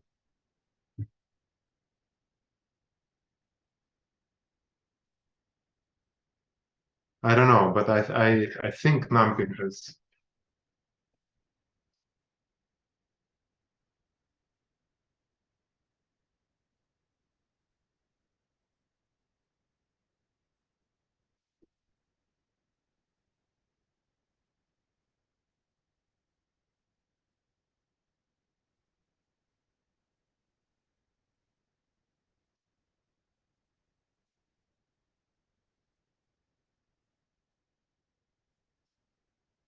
No, it's not. It's better not to append. It's better because you know it's of size for each horizon. You know you need one value for each horizon, so you know that it's at size 40.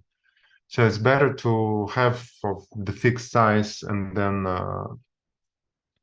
assign it.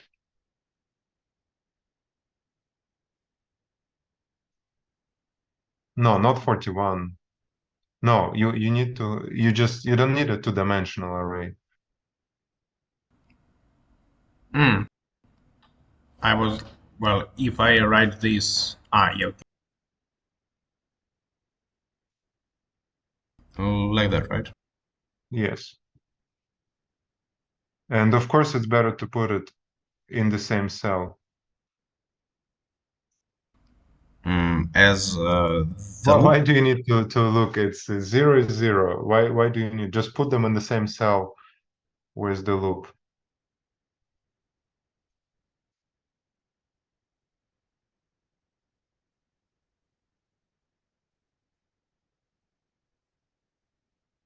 And it's better to put the utility also in the same cell.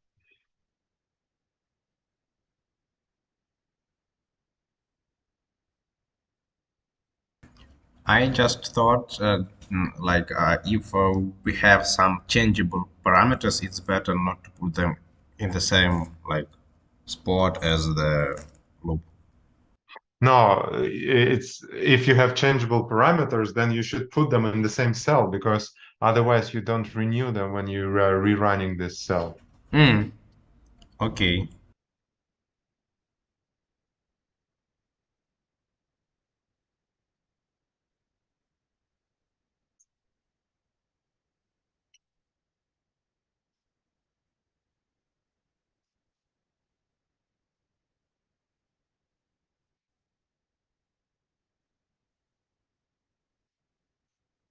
Now, I don't know, this index max will give you the index, but not the mega itself. You need the omega.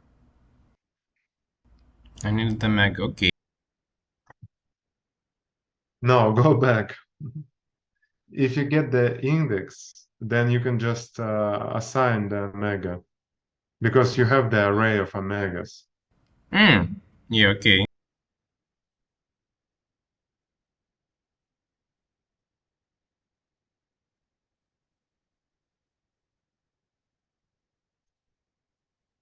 That Okay. should work.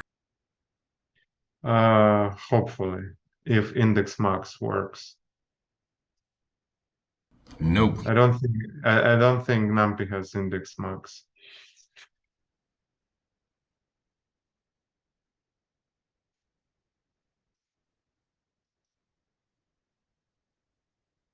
Yeah, I don't know.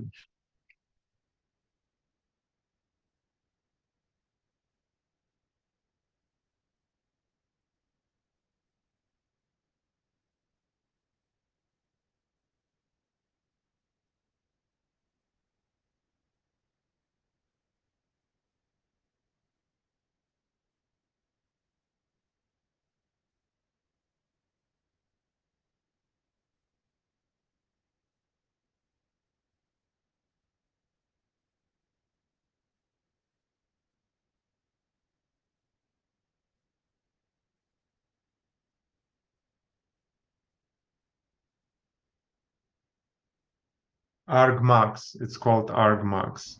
Hmm. Okay. NumPy has a function called argmax.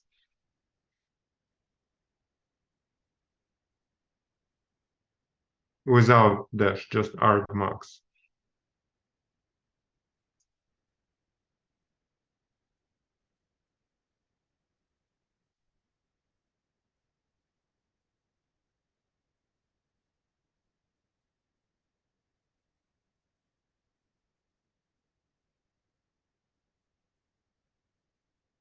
Okay, now you can check your omegas.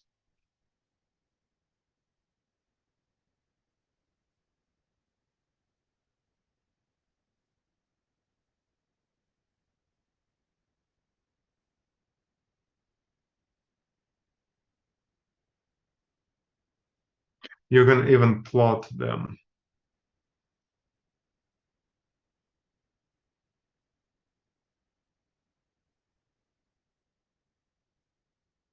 Yeah, it's better to plot them. No, I don't think you can plot array, but you can do plot PLT plot and then over the index. So you do PLT dot plot, and then inside of it, you for the horizontal axis, you tell it to do the to range. So you say range like 40, no, just range. No, not equal. You want to give it an array.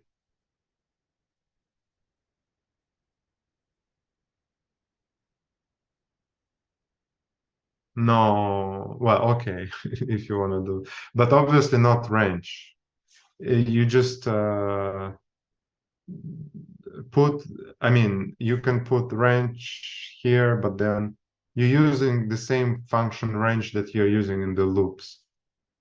So you're using the function, Hmm. not equal, but the function range.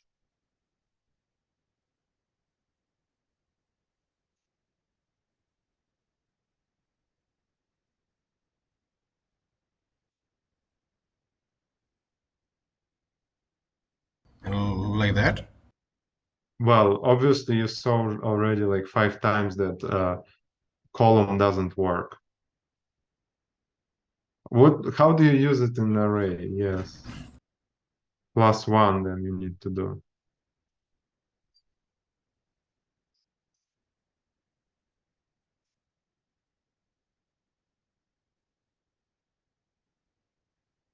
Okay.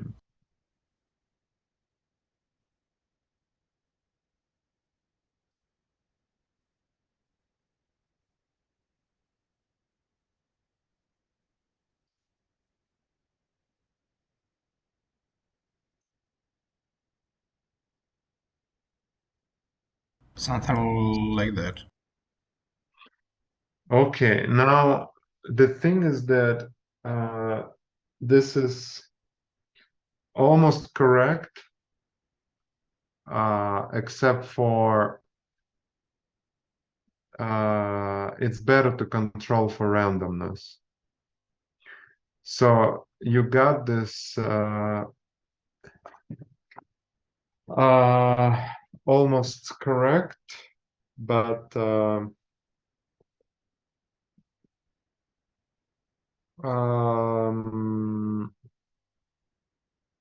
you like go back to the explanation. When you were drawing, like here, like yes, stop here. Mhm. Here, when you're approximating the integral with the sum, for each horizon, you shouldn't be redrawing um, y's again and again. You should draw y's from a normal 0, 1 distribution once, and then just rescaling them for each horizon. I think I could set like how was it called? Set? No. Seed. No, no. What you should do is draw just one array of y's of size I as you do, but from a 0, 1 distribution. Okay. 0, 1 normal distribution.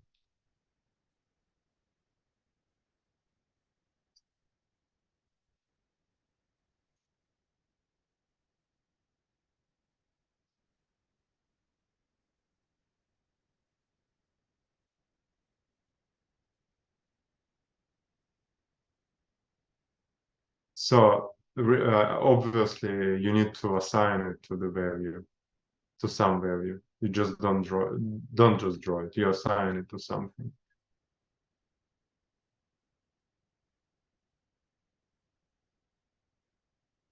Well, no, that is a bad way. Give it like a meaningful name.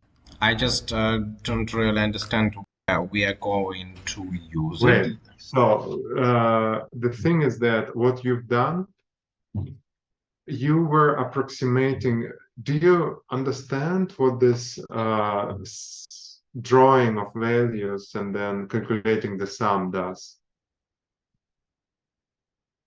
Hmm. Well, well, partly, I guess. So, as I get it, we are just simulating the data, and after that, taking like a mean to somehow reduce randomness of our simulation. No, what you're doing here, you're calculating approximately the integral numerically. You compute the integral by numerical simulation.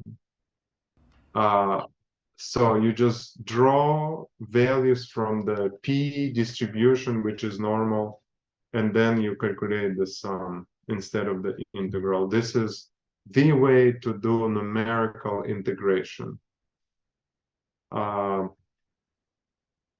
Now, the problem, what you did is okay, you can do it, but for different horizons, you were approximating integral not consistently because each time you were drawing a different set of y's.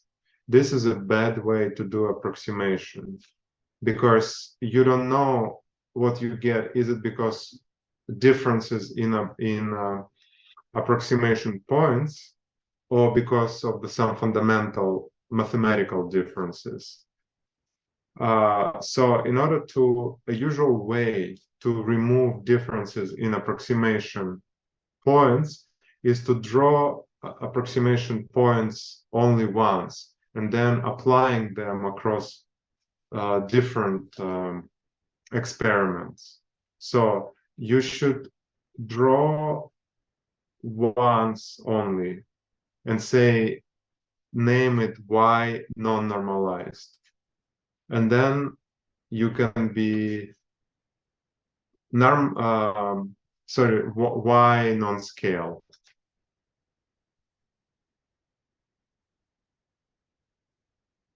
Okay, non-scaled.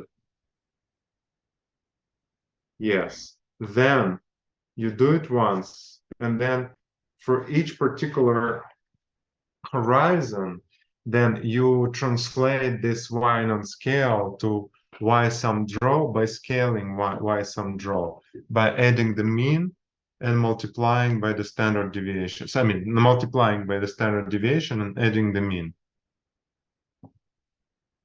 Hmm. I see. So I should do like Inside the loop, when you are looking at a particular horizon, here. not here, where you were calculating the portfolios. You first draw, so you even should make this draw, yeah, closer to your problem. And you, of course, you don't need. Like when I will be grading you, I will be discounting if you will be showing me. I will be subtracting points if you'll be showing me all this unnecessarily details. I mean, I don't need to see whys. Yeah, yeah, I understand. I've I got know, the I know, I distribution. know that they are drawn from the normal distribution. I want to see the final result. Yeah, I okay. don't need to see, I don't need to see omegas. I know what NP in space does. Okay.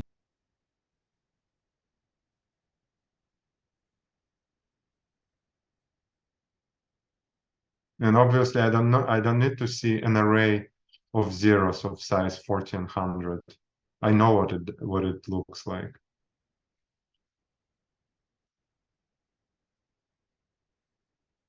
Mm-hmm. Okay, And then in this loop for h, you scale it.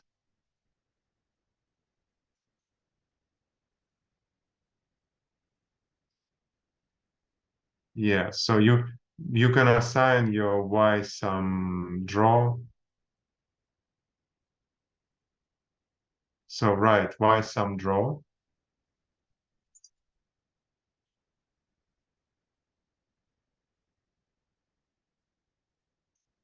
Yes, is equal to, then you need to multiply by standard deviation and add mean.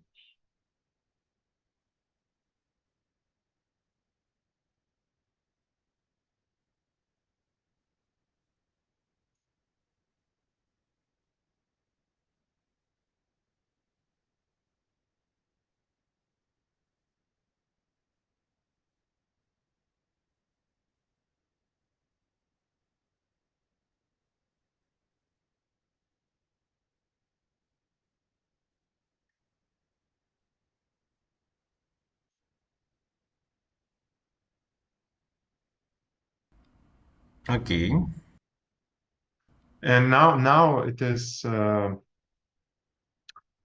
one-dimensional array, so you don't need that indexes over h inside of the.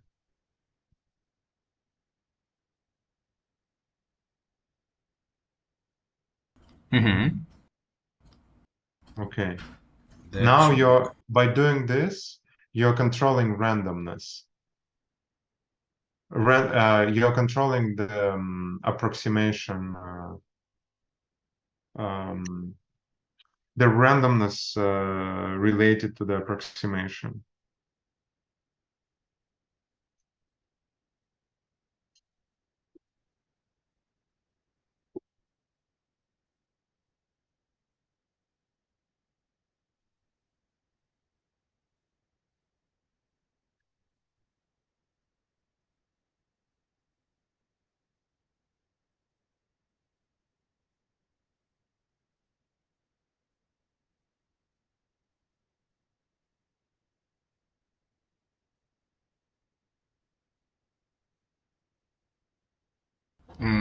that's because we didn't draw like h times, but we draw only once, and after that, just scaled it, right?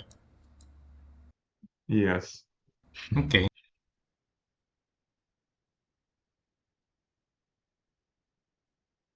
Hmm. Another picture. Totally.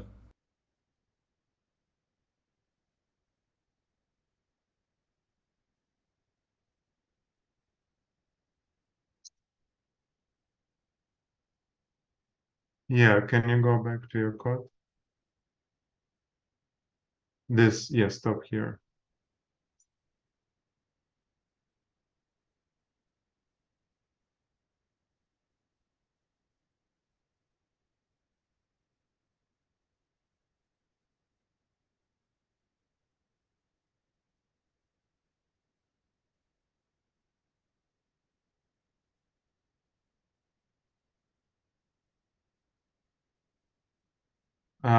Can you increase the I? Like instead of so just uh, restart the, no, don't do it here. Now remove all the, restart the runtime.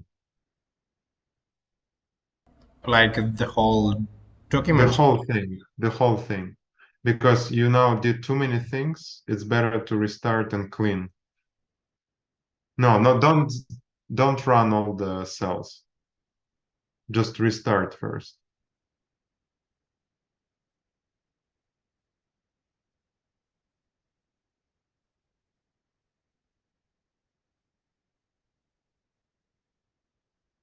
And after that, turn off. Just first go.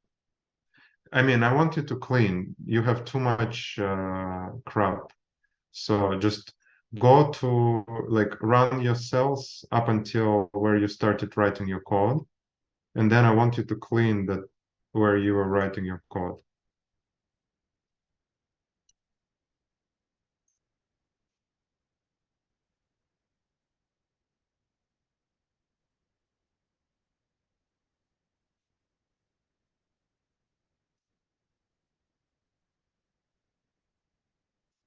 You don't need to put it in different cells, obviously.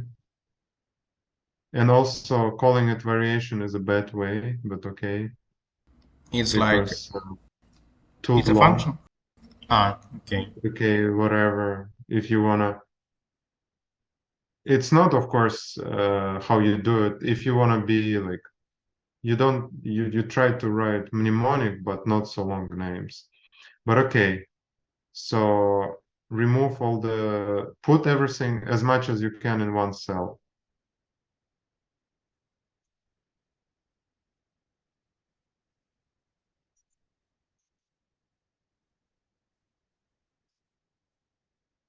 Remove all the cells that are unnecessary. That you don't need anymore. That if that loop.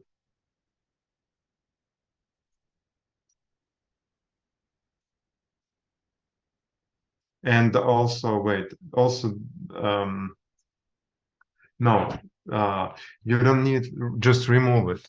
I mean, I don't need to see this. You also don't need this why some draw anymore.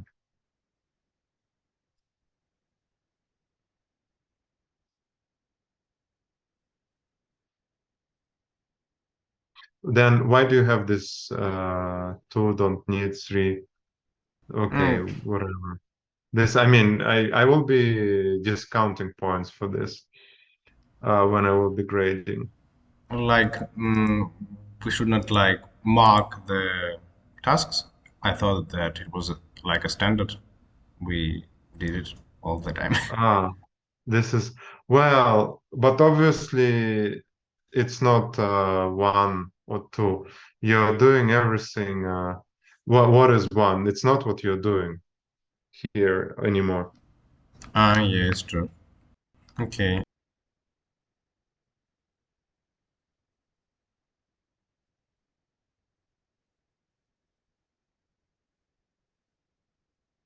You can bring everything literally to one cell, at least all this part. And the previous cells stuff also you can bring it to one cell.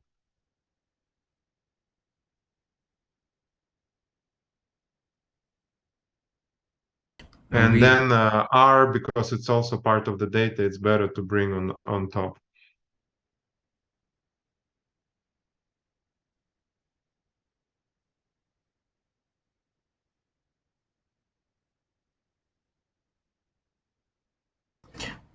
about the number of cells, I thought that like if you put in separate cells, well, maybe not like too many of them, but still it's just easier to write them separately, no?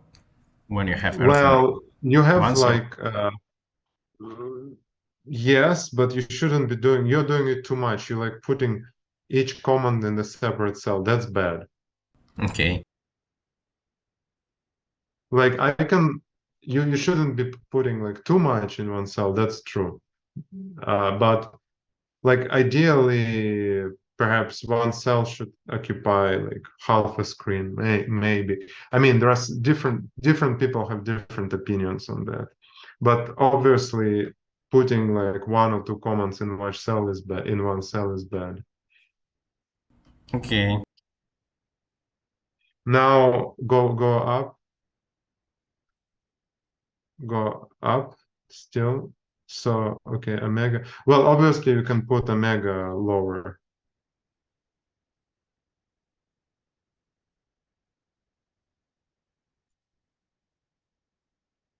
Because that's where you were initializing everything. So just everywhere you're initializing stuff. And now, no, and also it's a good idea to put I here because belongs to here. And A belongs to here as well. Maybe the data doesn't belong here. Okay, that I'm fine with that. But all this stuff, it's an inherent part of the loop. No, you're already using I in Y non-scaled. So put I and A above at the top of the scale, of the top of the cell. Okay, now it looks clean. Now, what you're doing with like you have Omega 100, utility 100, uh, 40, you should assign values to it. Like maybe H big to 40 at the beginning of the cell. Like Mm, where it belongs to the same with I. No, A should not, it should be grouped with I because these are like parameters of your environment. okay. And what are you suggesting else to So like? like like replace 40 with H because it's repeating several times and it's better to use a parameter for it.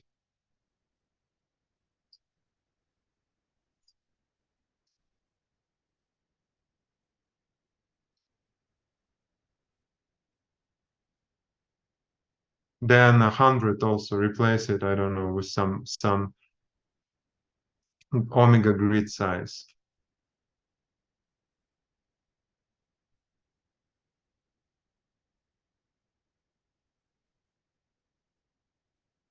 It's a bad practice to use to call variables with uppercase.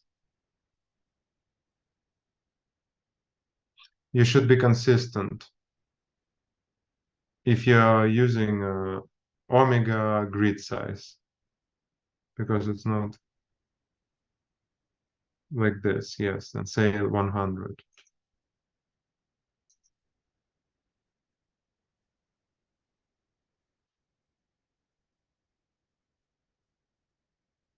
Okay,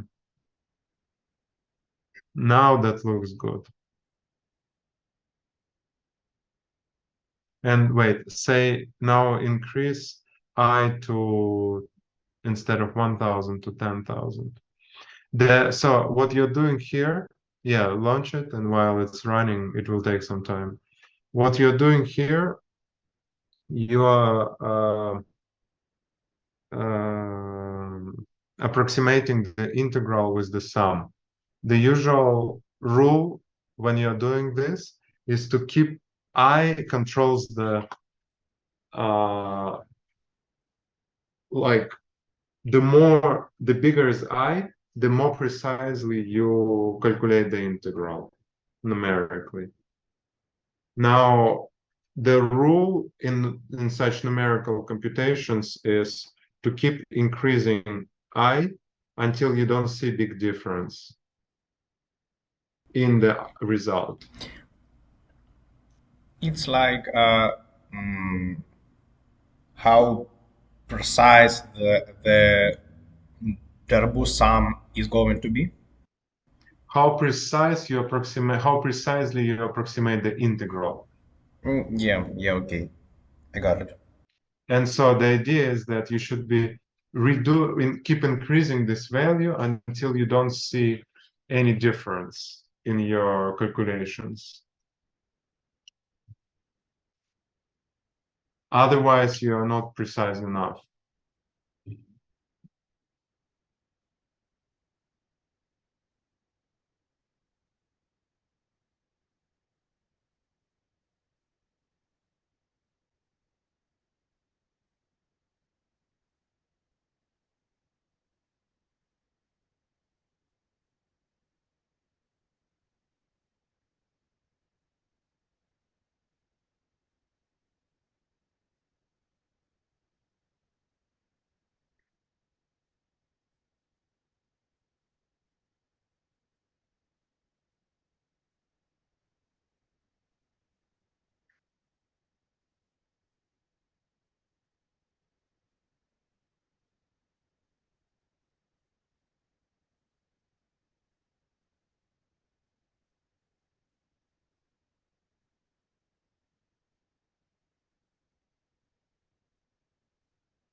Hmm. Something interesting. I think optimal omega has been found. Okay. Yes, and it's approximately 39. How to say it? 0.39.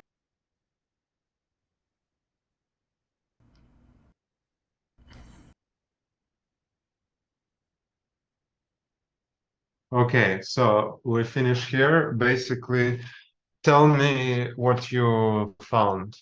So you were looking for optimal omega for each horizon. Yes, so I found that starting with, I guess, like fourth horizon, my optimal omega is 0.39. Okay, that I mean uh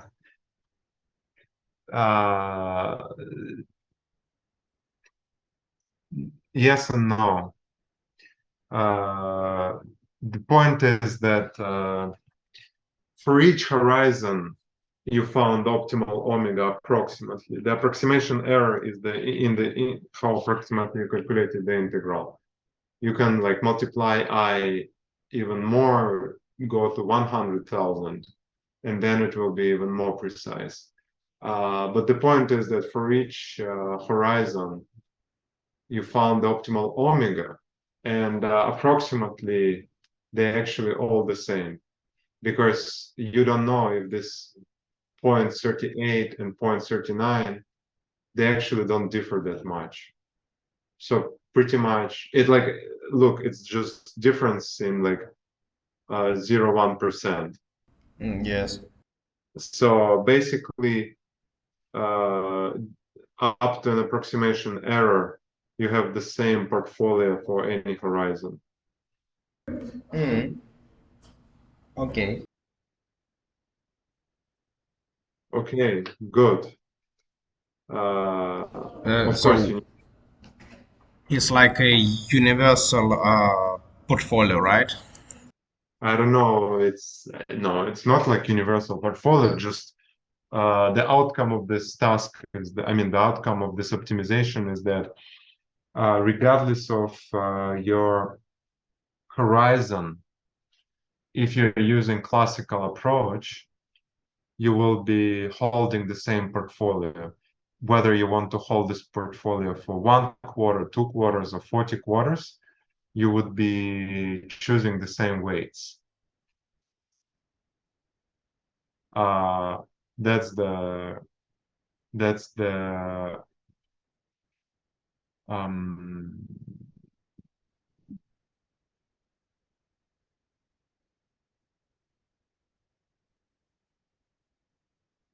that's the result. Now, of course, you need to do the same for the Bayesian approach, and that I'm not going to help. If you have any specific questions, I will be happy to answer, but next Saturday we will do something else. And okay, thanks for coming. And actually, I hope you learned something. I have a question. So, just do you think other people, uh, how do you self-assess? Just for my understanding, other people are better than you in Python in this data analysis, so about the same or worse? I guess it depends on which, how to say, courses by choice uh, they started. So if someone started like data analysis, I guess they are better in Python than me. If something don't, well, I guess it's the same level. I see. How many people studied data analysis? I guess not really much. So Not mm, so. maybe 20-25%. Okay, so but so people are not why like just nobody talk today. People know it. Do you think like there were like five people initially? All these other people, are they good? Because none of them spoke. Mm, I just wonder they disappeared because they don't understand anything or because they understand everything and they're just bored. I don't think that the material you are given could be like too easy for anyone in our groups, actually. So even if I know how to calculate, I guess it's still, well, they still need to know what to calculate. So eh, I guess that the reason that they don't understand it's more likely, but still I guess that it's even more likely that they just have another lesson at the same time, and that I don't know they are trying to get any work practice because we have like a deadline in a week and other deadlines as well. Yeah. I see. Okay, okay. No, I'm just was wondering if it's too easy. Uh, I don't know. Maybe you're the only one who is struggling with this. And then, Well, maybe I underestimate my peers, but I don't think that they like did it in one evening and they are just now chilling because of that. Don't think so. It's not the reason. okay, okay, okay. And also, for the first part, um, of course, where I asked to work with the data on Russia, um, of course, I like provided some basic codes and like went through some basic exercises during the class. And what I want you to do is not just to copy paste and run. I want you to explain what you're doing. And I will be grading the explanations, not the running the codes themselves. Yes, I guess so, because mainly the code will be yours. So Yeah, our deal will be in explanation, like the economical exactly. part. Yeah. Exactly. So, okay, I just wanted to make sure that this message comes across. Yes, okay. Okay, thanks, and hopefully it was helpful. And what Yes, it was interesting. what do you Thanks. plan to do after graduation? I planned to go to new economic school for master program, and after that maybe PhD, but I don't know Oh, I yet. see. I see. So, okay. But